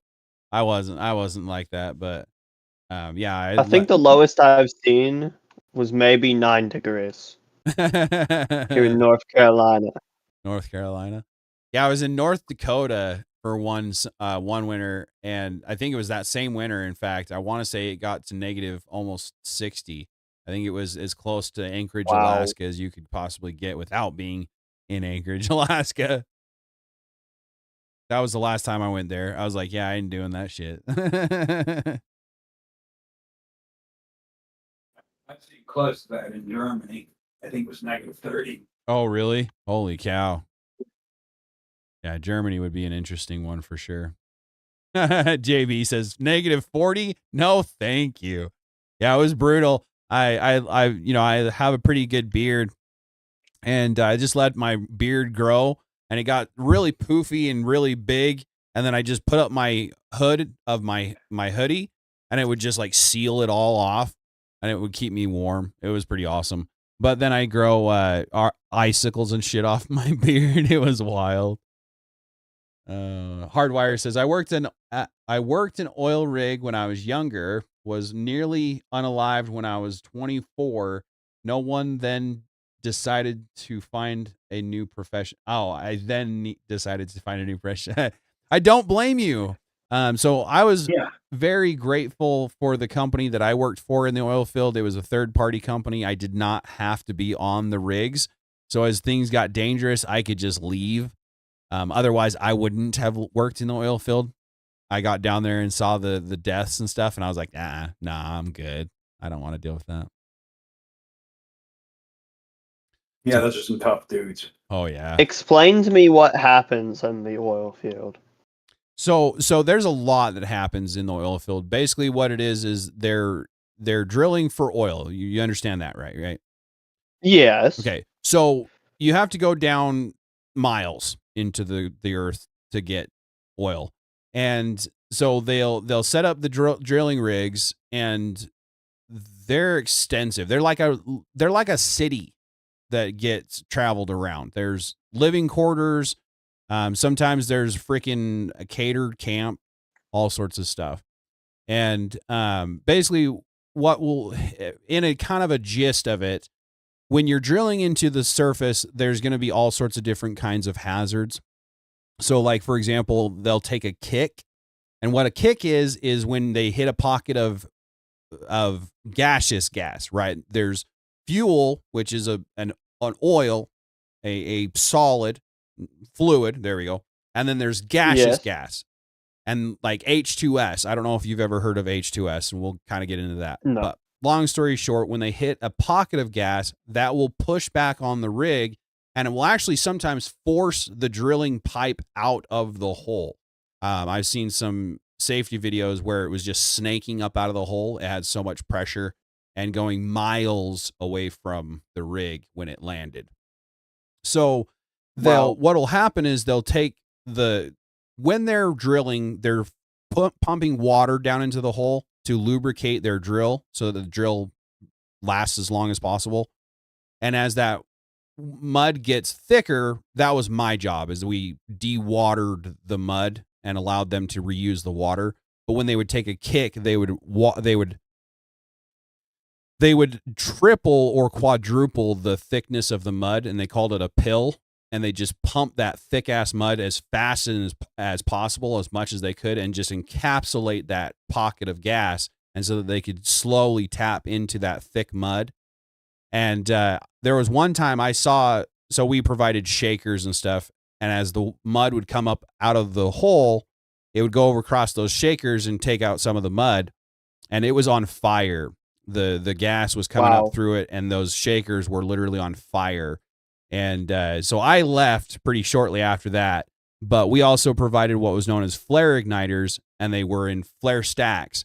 And as they would take a kick, our flare igniters would just automatically be going on a timer. And then you just see a 20-foot flame just, it was wild. But yeah, JD, sounds pretty wild to me. It is there. So one of the biggest things that I remember, because I was on location when somebody got unalived, and I didn't see it personally, but do you know anything about the derrick or the A-frame underneath the derrick? Either one of you guys? I kind of have bits and pieces of knowledge, but nothing solid. Fair. So the derrick is what stands straight up. When you see an oil rig, you're more than likely seeing the derrick. That's what holds all of the pipe. And so underneath that. So were you? That's like with the big pumping arm and everything. So that's the actual pump jack, I think, is what you might be thinking about. So when you see an oil rig, it's got that super straight, like it's almost like the Eiffel Tower looking thing. Yeah. So that is Yeah. So that's the derrick, and that's where all of the pipe is racked or then fed back into the hole from. And so they'll go three pipes tall, and I don't know how big they are, but they're freaking tall, and that's why the derrick goes so high. Anyway, long story short, underneath that derrick is what's known as the A-frame. It's a massive I-beam metal frame that holds the derrick in place. Once they've pinned it all together, that's what holds the derrick in place. Well, that A-frame is set with a crane, and that will be teetered over until it kind of snaps down. Everybody knows how a teetering happens, and when you kind of snap into place, that rigger has to pull back on his joystick and reel that back up so that it doesn't snap all the way down onto the rig floor. And there was a gentleman that was standing underneath that when it snapped, and the crane operator wasn't fast enough on the joystick, and the guy got just absolutely crushed like a pancake on the rig floor. Wow. Freaking nuts. Sounds man. pretty bad. There's so many hazards to it. Another story is I had a best friend when I was there, before I met him. So that big spool of wire at the top of the derrick or at the bottom of the derrick, depending upon where they are in the drilling process. But they were rigging down is what it's called, is when they pull everything down and they move to another hole. And my buddy was working on that spool for some reason. And the driller, he's basically the boss of the rig. And then there's the company man and the tool pusher and all these other company people. So a lot of chiefs and not many engines. But sorry, that might have been a slur. So the driller, he wasn't thinking and he throttled up, and my buddy got wrapped up in that spool of wire. And the only thing that kept him alive was the spool of wire. When the ambulance got there, they had to basically keep him keep his organs in place as they pulled the wire off of him. So he was set up for life pretty much after that. But yeah. I could assume so. Yeah, right. So like JB says, millions of dollars spent per hole. And that's just it. There's so much money invested in oil, it's ridiculous. And then like I was talking about earlier, Trey Salor says hydrogen gas. So H2S is hydrogen sulfide. Hydrogen sulfide is an extremely deadly gas.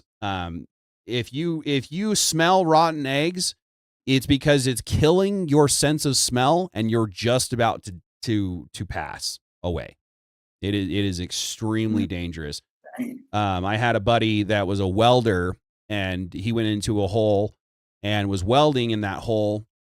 And so H2S is basically any kind of organic matter that is decomposing can or will cause H2S. And so when you hit those pockets of gas, it's a good possibility there's H2S in there. So we always had to have an H2S meter on us. And a lot of the guys would wear it on their hat, which was the dumbest thing in the world, because if H2S is rising, it's a lighter substance, so it will rise. So you wanted to wear your H2S on your belt. So as it rose past your belt, you got the alert before it hit your face. A lot of these guys wore it on their hat, so it would hit their face before it hit the meter. It was dumb. Anyway, my buddy was in the hole and he was welding, and he had his back turned to his meter, and he turned around to check his meter instead of having it on his belt. Checked his meter. It was good. He turned back around and almost immediately the meter went off. which means he was in the thick of it. And he went out of the hole, and as he came out of the hole, he was swimming as he got out of the hole because he was just about to pass. And had to go through all sorts of different therapy, mental and physical, and all sorts of stuff because he basically passed away, and they had to revive him on the hospital bed. Freaking wild. Let's see. Hey, Abe. This sounds an awful lot like something. Like something? Oh, my bad. You're good. No, this sounds like an awful lot like something that you would have to actually see to truly understand. That's fair. I could. That is fair. It seems pretty hard to imagine. I can imagine it, but I'm not sure if everyone else can. Thanks, Homestead. I appreciate that information. Yeah. It was wild. There's a lot of things that I've dealt with in my time, and that's part of the reason why I started my channel, because I've seen a lot of things in my life. Even though I'm a potato, I've seen a lot of weird shit. Let's see.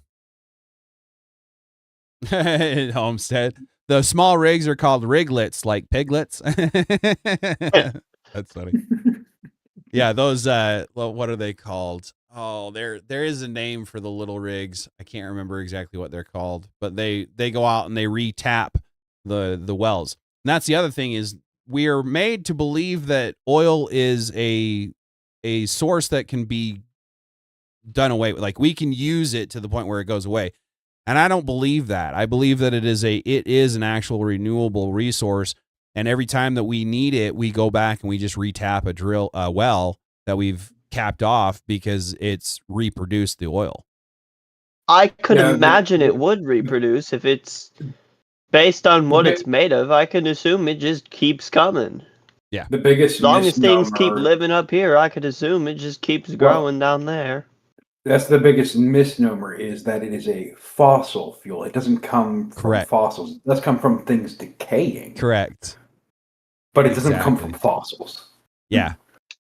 So any plant life, any organic matter, I'm pretty sure it all decays into what we know as petrol, fossil fuels, whatever you want to call it. Yeah. Bandit says, depending upon how you look at it, all lethal acts can set you up for life. That's a fair point. Funny. Yeah, you're no longer worried about it. That's for sure. Right? Yeah, for real though. Yeah, and again, if anybody wants to join the panel, it is an open panel. Probably won't be necessarily for very much longer tonight, but it was a different topic tonight, trying to get the mind off of all of the politics. Somebody made a comment on the latest video the post that I had. Maybe it was Hardwire, and said, is thinking about politics all the time damaging to your health or something like that? Let me see if I can find that post now, because actually we don't have much else to talk about. So let me Hardwire. To point good topic to point toward this. Does constantly following politics affect your mental health? And do you believe that there's a difference between how politics frames society versus what you see in reality? It's actually it was you, Hardwire. Appreciate that. So that's actually a good question. So does constantly following politics affect your mental health? I would say depends on how you're following it. If you're being told what to think by the news, yes. If you are doing your own thinking and looking up your own materials and researching it yourself, there's probably a little bit of bleed through in your mental health, but not as much as if you're being told what to think. Right. Yeah. And like I've mentioned on multiple occasions, I don't want anybody to think like me. I just want people to think for themselves. Stop allowing people to feed you what they want you to know, and actually start thinking for yourselves. Homestead Wench says, my husband also worked in the oil field in fracking, and he made his H2S meter go off by farting. That's wild. And JB says, the closest I've been to oil is driving T-posts. Fair enough. That'd be dope if you hit oil one time. You're driving a T-post and you start to get oil bubbling up. Be badass. As long as you own the mineral rights. If you don't own the mineral rights, then it sucks. But anyway. So, yeah, I think if you're always following politics, like you guys said, yeah, it kind of depends, I guess. JB, too much of anything is a bad thing. You can't forget to stop and smell the roses every now and then. I agree with that for sure. We have to be able to take a step back from anything. Moderation in all things, right? And that's part of the reason why I wanted to do this. Just kind of get off the topic of the degeneracy, start maybe going back into feeding the world, right? I want to bring solutions. If we only think about the problem and not think about the solution, we just run around in circles and we don't make any progress. We need to start thinking of solutions on how we can make things better for the next generation. Hardwire says, we need to. Sorry, go ahead, B. Go ahead. I was going to say we need to get back to teaching children to think Socratically, think about questions, think about how to think. Yep. Question everything you're told by everyone that tells it to you, not in a snide and snotty kind of way, just in an exploratory kind of way. Right. Yep. Explore the world with your mind. Yeah, they're teaching them to do the exact opposite of that right now. Correct. And it's really bad. That's what public school was designed for, unfortunately, and that's why I'm railing back against it as much as I can. Public school, private school, or homeschooling, as far as I'm concerned. And the private schooling, get away from funding, from government funding and government influence. They'll tell you that you're open-minded by believing what they believe, but close your mind off to questioning anything about it. Yep. Hardwire says, I think for myself and research, but it does severely affect my mental health. It's meeting good people online like Potato and Tyler that help renew my faith in humanity. And I agree with that 100%, Hardwire. That's main reason I got online is because I was starting to lose faith in people. And since I've gotten this community, the people, Mr. B, ODJ, the people that are on the panel, Homestead Wench, Faucet Theory, Hardwire, Trey, you guys are you're the real ones. You know, Beatrix, I love seeing you guys in the chat. Bandit, you guys are all so good about helping me out, and I can't tell you how much I appreciate that. We definitely need to help each other with our mental health. Trey says, oil is liquid sunshine if you think about it. Thoughts? Oil is liquid sunshine if you think about it. Oil. Which oil? I mean, if you use it like that in a car, it can create sunshine in the engine. Right. Yeah, I mean, I don't know if we need to be like, because I'm not disagreeing with us polluting the world with how we live. However, the way that they push things onto us, for example, oil, that I don't know if we need to be pushing so hard to get rid of it. Maybe use less of it, but everything is made from oil. We'll never get away from it. Well, also, mankind as a whole is not nearly as polluting as the nature itself is. And also, what good does a tax do for the pollution that's already in the air? Exactly. And then we start pulling the carbon, the carbon eaters and things like that, and we start killing, unaliving the plants and things like that. But Homestead Wench says, do you think that the landfills will help make more oil? It's actually a good question. So as far as that goes, I don't know if I would say that the landfills will create more oil, but they do create, what is the methane?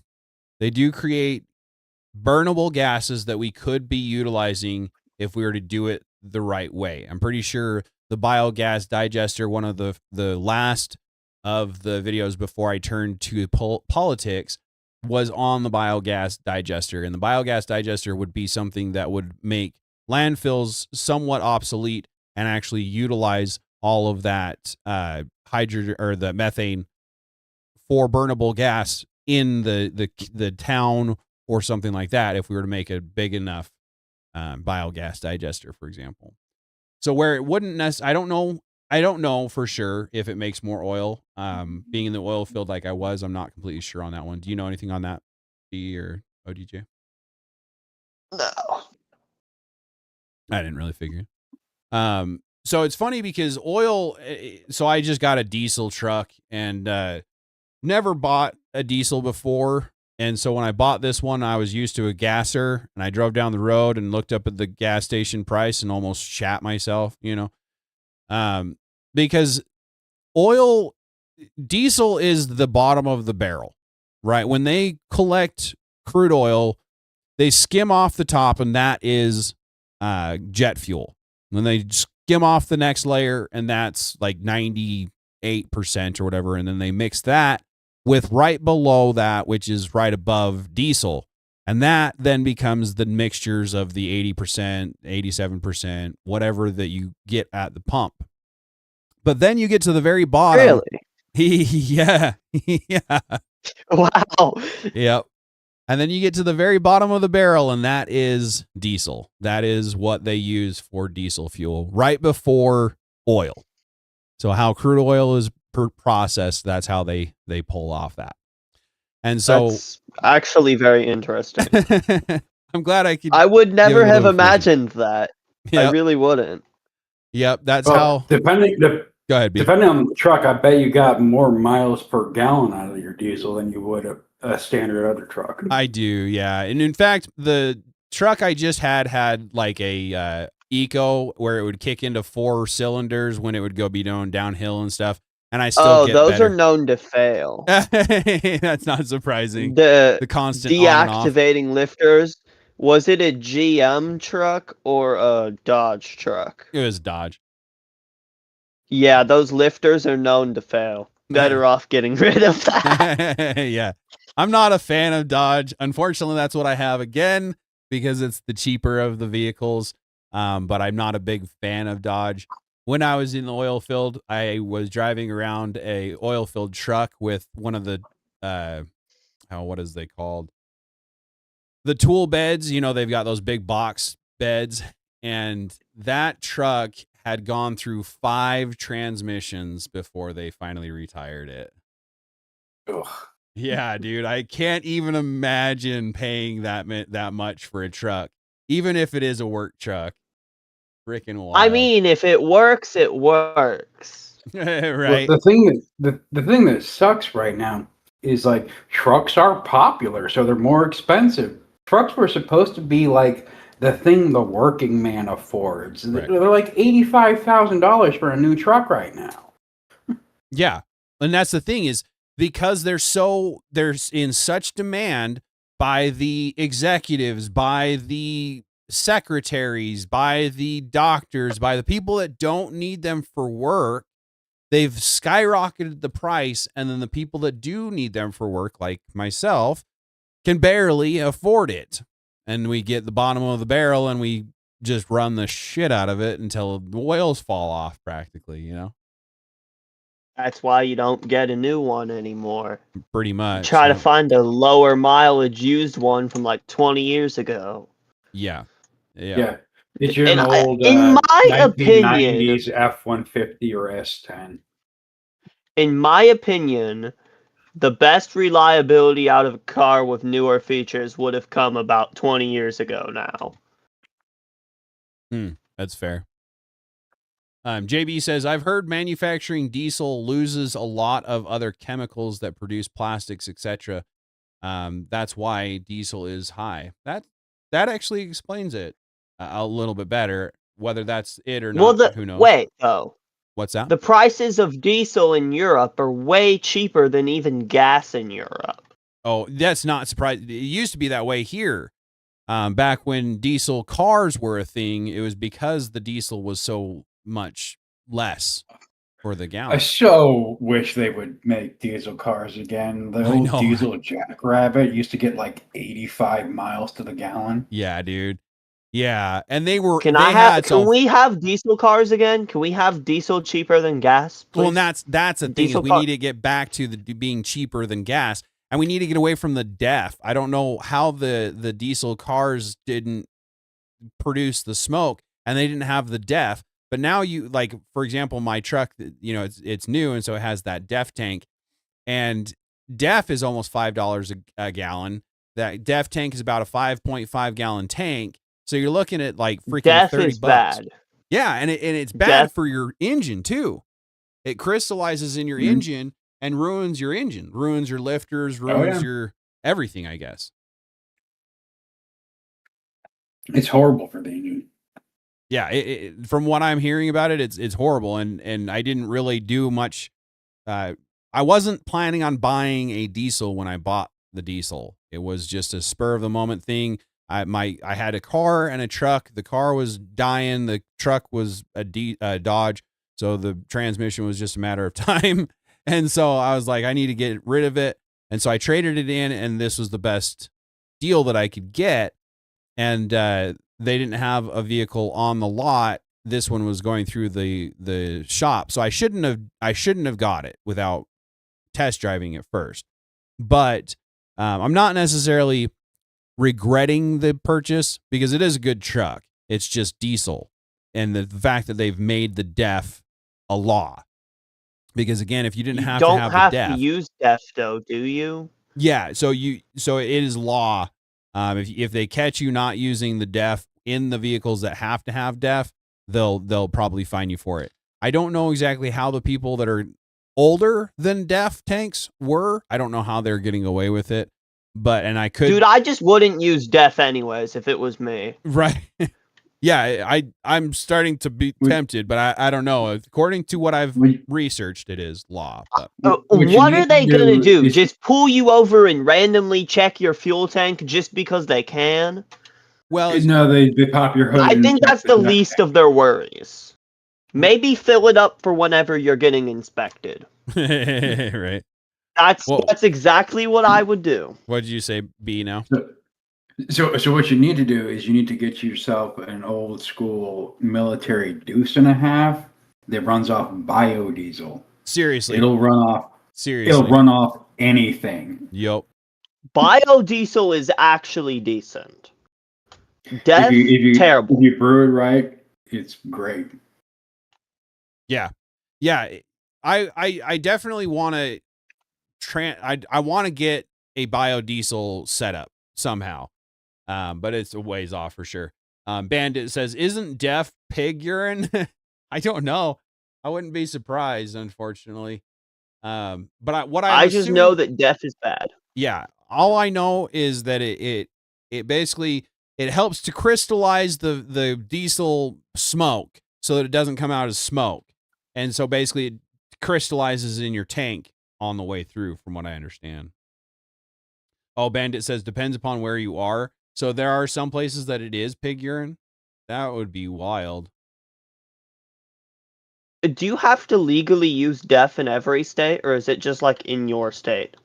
I'll have to look, because now I'm really curious, because like I said, the older trucks, before they require DEF tanks, it's not like they have to go out and get an upgrade on their tank. So I'm curious on how that works. Because I did look, as soon as I bought it, I was like, I need to delete this shit. Yeah. Here in Texas, while they were still doing emission standard state inspections, if your vehicle was older than the emission standard, they just did a safety inspection. Like, they can't inspect you for something you don't have. Right. Yeah. Well, here, we don't even have emissions tests here. We don't have them here in Texas anymore either. They did away with them. Oh, that's fair. Yeah. But yeah, Beatrix says, again, if you have short commutes, they're really beneficial, but diesels are more for the longer trips and things like that because of the gas mileage. You don't get the gas mileage in town that you do. They do have better gas mileage in general, but the like B said, the 80 miles a gallon was on the freeway. Highways. Yeah. So the stop and go diesel is really not the greatest. And so that's why diesel cars failed, Beatrix said. And let's see, driving a diesel for they sure haven't failed in Europe. Right. My opinion. Again, I have that's because the price of the diesel is cheap. So that there's still worth getting it. Yeah. That's exactly what I was going to say. I think here, all we would need is diesel to be cheaper, and I think we'd have a heck of a lot more diesel. Thank you for that, Bandit. Appreciate that information. Well, it's also like Hardwire said, driving diesel short distance also shortens the life of the diesel engine. That because died diesel. Yeah. They are made to like really sit between 2,000 and 5,000. See, that's what I'm RPM afraid of, just Dave, is when your huddle in there tank gets low, that'll just shut your truck down. When they're constantly down in the 1s and 2s, that idling. That's really bad for them. It really does not like that. Yeah. It'll fill them up with, I forget what you call it, but it'll fill up the engine with sludge. Yep. Mm. But yeah, so I'm not sure exactly how I feel about the DEF. Definitely not something I was planning on when I bought my diesel. And now that I have it, I'm like, what am I going to do about it? But I'm afraid, like Dave says in the chat, he says, your truck will not run without the DEF. I'm afraid that when your DEF tank gets low enough to the point where it's not sensing the DEF, it will not allow you to turn the truck on, especially in the truck that I have. You might be able to take it to a shop and get an ECU hack put in or something that'll cut that out. That's got to be in the ECU somewhere. Yeah, I'm sure that now there's the a way to do question it. is, will the shop do it? Right, exactly. And how much is it going to cost you to fuck around with your truck? Right. And then what happens if you do get caught, right? How much of a fine are they going to fine you? What kind of process is it going to be get it back to where it needs to be? Those kind of things. So, what's the worst they could do? Right. I mean, do they really care about that? Or do they just say they care about it to get people to comply? I mean, well, and that's the thing. Legally, what's the worst they can do? Or morally, what's the worst they can do? Right. Yeah. I mean, they aren't. There's a low chance that they'll go after you for that anyways, unless you're some big, massive content creator and you're promoting doing it. I'm sure that's how it is. Like, if someone like the YouTuber Whistling Diesel did it, of course they'd come after him. Possibly. They already come after him for ridiculous stuff anyways. Uh-huh. But JB says, you can do a DEF delete. They make kits, but they're expensive, though. That's interesting. I thought I'd seen something about that before I bought my truck, and so I was looking into it, but I'd heard that it was illegal, so I'll have to do some more research into I would it. do that. Dave says, I would do that. Yeah, the truck will start at first. The DEF tank runs empty. The truck usually keeps running for a limited time. Then it goes into a limp mode. The engine computer reduces power to force you to fix the issue, and eventually it will not restart. Many trucks are programmed to lock you out of restarting after a certain number of miles or key cycles without DEF. And that's the thing is the more technology they get into our cars and our products, the more control that they have. They say that this was because of the climate change. They're trying to play it off as it's a big thing, but yet they're not making the vehicles that are older get the DEF tanks. So how detrimental really is it? Those kind of things. It's really hard to say. Wouldn't buy a car that's newer than 20 years old. That's my solution. Don't buy a car, don't buy a truck that's newer than 20 years old. Unless you absolutely must. Yeah, if I didn't have to, if it wasn't an absolutely have to thing, I wouldn't have. But I was still paying on the two vehicles and they were going down the drain. So I don't know exactly what I'm going to do, but yeah, I'm definitely trying to pay this truck off as fast as possible and then go back to as old of a vehicle as I can possibly get. My hands Yeah, if on it. I were you, I would go for like a 2005 Ram or Welcome in, Ben. a Ford or really anything from the early 2000s, early to mid 2000s. It was getting good then, but it didn't have all this junk yet. Or you could even go early as mid 90s, I'd say, or latter 90s. Yeah, yeah, they didn't nearly have the electronics, and that's the other thing is like I have a push button start now and all this bullshit. And, yeah, it's just gonna everything. Every new vehicle has them now. I'm pretty sure, and it's just another thing that can go out so they can charge you more money. I hate push button start. Yeah, I'm not. It's just I'm not a the fan. same. Yeah, I'm not a fan. Beatrix says compression is a whole different thing from combustion. Yeah, exactly. That's for sure. And then JB says deleting the def is big here in Oklahoma. We don't test vehicle emissions here. That's interesting. Yeah, I definitely need to do some research. What state do you live in? What's that? Me? What state do you live in? Me? Yeah. Oh, I don't say that on air. I'm in Okay, the that's area fine. of Utah and Nevada in that area. But yeah, I'll have to do some research into it and figure out what that what I can do and get away with. Because in this area they don't have many regulations, so I might be able to do it here. But yeah, I would try if you could. It would probably save you a good bit of money, and def is just bad for the engine. Yeah, and that's the thing is it's bad for the engine, and I want to say my def is running through quicker than it should be, which means the ratio is off, which means it'll ferment in my tank a lot faster, and so I'm a little concerned about that. So I'll be having to do some research for sure.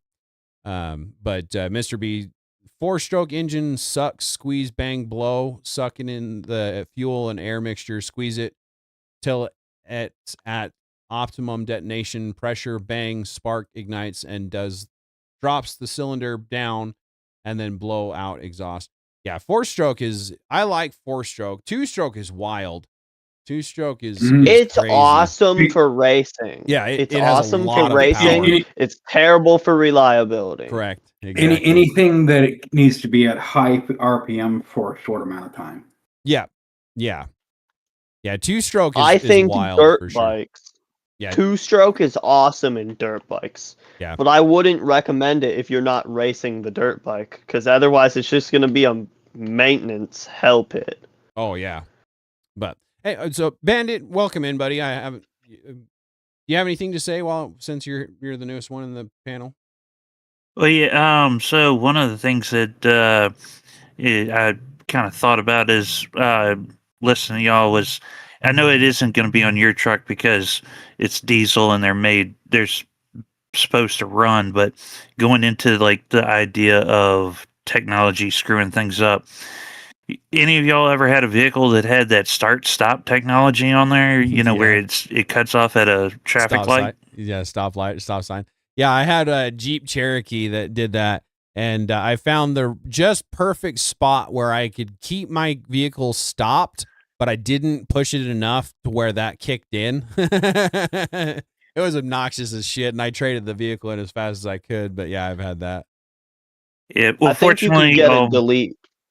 Yeah, well, sure fortunately, all the vehicles I've had are too old to have had that, but I know a simple solution to delete that feature that's cheap and easy. Oh, they make them. I think you can. I think you can easily homebrew one. But if your vehicle that has the start-stop technology has any kind of like tow feature on there, where you have to plug in the lights and all that, you just you have a plug into it, and because it the car senses that it's towing something, it shuts off the start-stop because it knows that it needs to be running and at idle, like when the light turns green for, it's very bad on the whole vehicle if it's trying to start and pull a load at the same time. Yeah, I can imagine that would be rough on the motor. That's interesting. I wish I would have known that when I had that Jeep. Now that I think about it, though, I don't know if I had a tow package on it. I was trying to get a tow package, and then when I found out that particular Jeep Cherokee, the max tow load would be 2,000 pounds. I was like, that's not even worth it. That's ridiculous. Yeah, that's not even worth it. And so I went and I traded it in. I on the think truck my that I had. 2009 Escape, which is a front-wheel drive car, can tow a lot more than that. Right? Yeah, they had it had 9 gears in it. The Jeep Cherokee had like 9 gears in it, so it was geared to be more gas efficient rather than towing with the torque, which was nice to a certain extent, but that wasn't why I got the Jeep. It was just because I needed to trade in my car, but I have a trend apparently. But I also I was working as a brick mason at the time, so I was looking at doing something for work in that area, and so I was looking for something that would be able to pull something or load in the back of it or something like that. And so I bought that, and they didn't have a tow package, so I was like, yeah, what does it take to get a tow package? So I started doing some research and I found that out. I was like, that's pathetic. I'm not going to spend $1,000 to $2,000 on getting a tow package for 1,000 pounds, 2,000 pounds. Not worth it. Yeah, you can't even haul with a gear package that isn't rated for off-road. What was that, B? I said, who gets a Jeep with a gear package that isn't rated for off-road? Right. Why would they make it? Why would they even make it? Because that car is for women who want minivans but don't want to have a minivan. Well, you think That's about exactly it. what the JB, Cherokee exactly. is. Every time it would turn going off to and the then turn minivan back thing, on. like outside of the Dodge Caravan, who makes a minivan anymore? Right. Yeah, seriously. But to answer your Tater, your last question, going back to what you were saying earlier, it's about these business execs and people that it's their daily driver, but they want to look like they're all hat and no cattle. Yeah, exactly. They want the status that a truck gives you, that feeling of superiority. You sit high, or you're on a high horse, kind of a thing. And I could move anything, but never will. Exactly. And it's funny because then you get online and you start talking about that kind of stuff, and people are like, well, don't ask your friend with a truck for help for moving. And it's like, yeah, but you do it once and you never use that truck for moving ever again. Go rent a fucking truck when you need it, if you're going to do it that way. Hire a moving company. Or hire a moving company, yeah. Give people work. Yeah, for real. No, when I was in high school, I'm sorry. You're good. Go ahead. Just real quick. When I was in high school, I had a pickup truck. And to the point, I never really used it for hauling, but the times it has an 8-foot bed. In the times that I've needed it, I've needed that 8-foot bed, because if it had been the regular 6-foot, whatever I needed to put in there would have fallen out the back. Yeah, JB, just money. It's just money. $4,000 to, oh man. Yeah, JB just put in the chat. He says, search for def delete kits. It's only $4,000 before delivery and install. It's just money. Yeah. Fucking $4,000, man. It's almost half of what. So like before, when I got my gasser, I wanted a diesel. It was back when diesel wasn't exorbitant, and I didn't realize def had gotten as bad as it was or whatever. But I was like, I kind of want a diesel. And the salesman's like, oh yeah, that's like $10,000 more expensive, just like automatically. And so that's like almost half of the difference between a gasser and a diesel in trying to get the def deleted. And it would be half, if not more, by the time you get it delivered and installed. Freaking wild, dude. I mean, Control. You could try to do it yourself. I mean, I don't know if you have any expertise in that. We're I'm trying just to find. saying. We're trying to find solutions that'll be cheaper, not more expensive. Yeah, right. Yeah, if I try to do it myself, it'll end up being way more expensive in the end.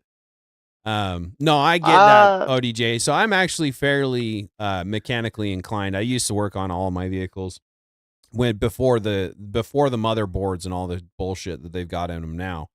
You know, back when they still had carburetors. You know, I'd work on my own vehicles, but carburetors are superior. Yeah, I agree. Yeah. As much as they suck to work on, they're just better. Yeah. Yeah. I agree for sure.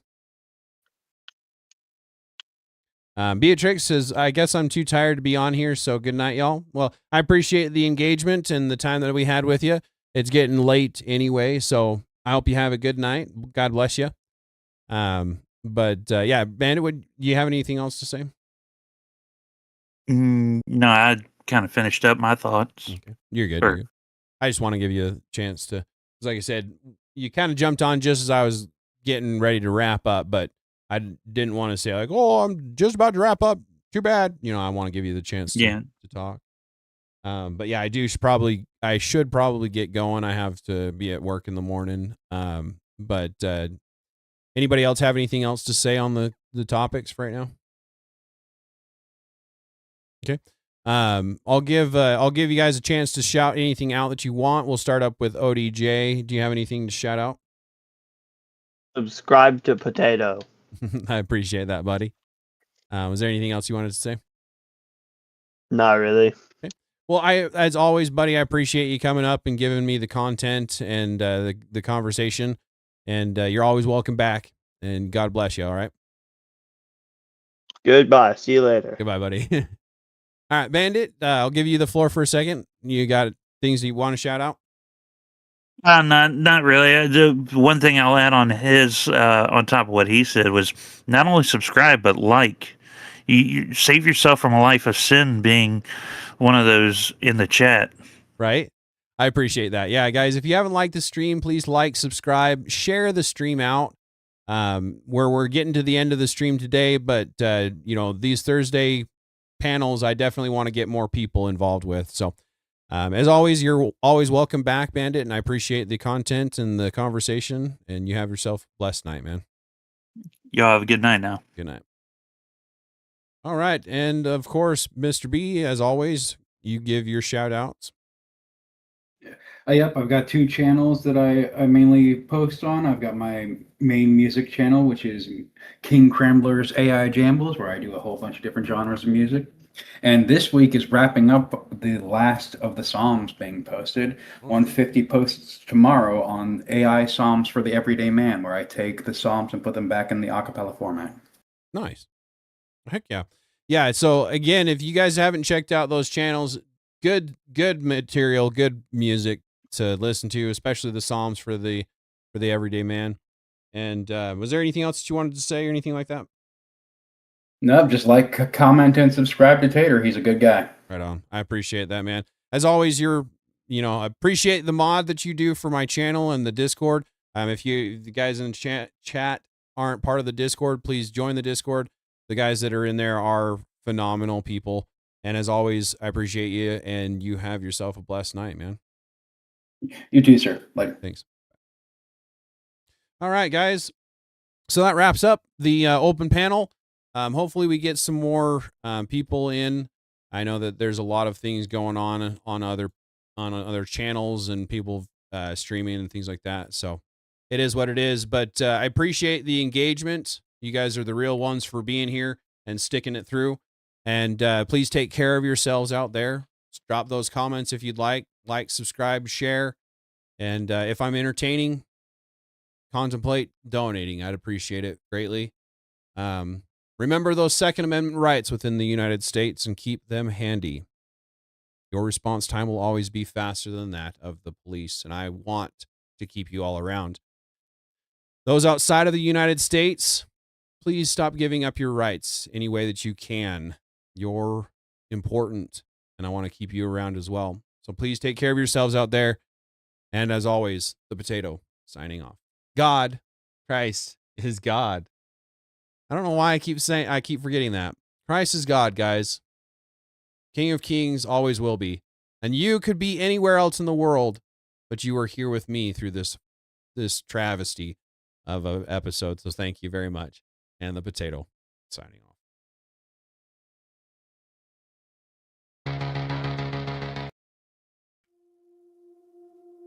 Maybe. There it goes. Have a good night, guys.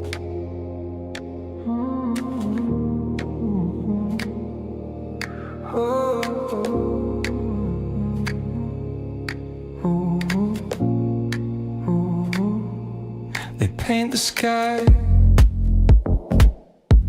with static lights, flickering screens, a neon guise. Truth dissolves in a digital haze. We're all just pawns in that twisted maze. Purple or blue, white or black, we all bleed red, that's a fact. Fools, fuels, freedoms, that's all we need. They sow division, we plant the seed. Gaslight nation, we see through the game. Tired of the fire, tired of the same.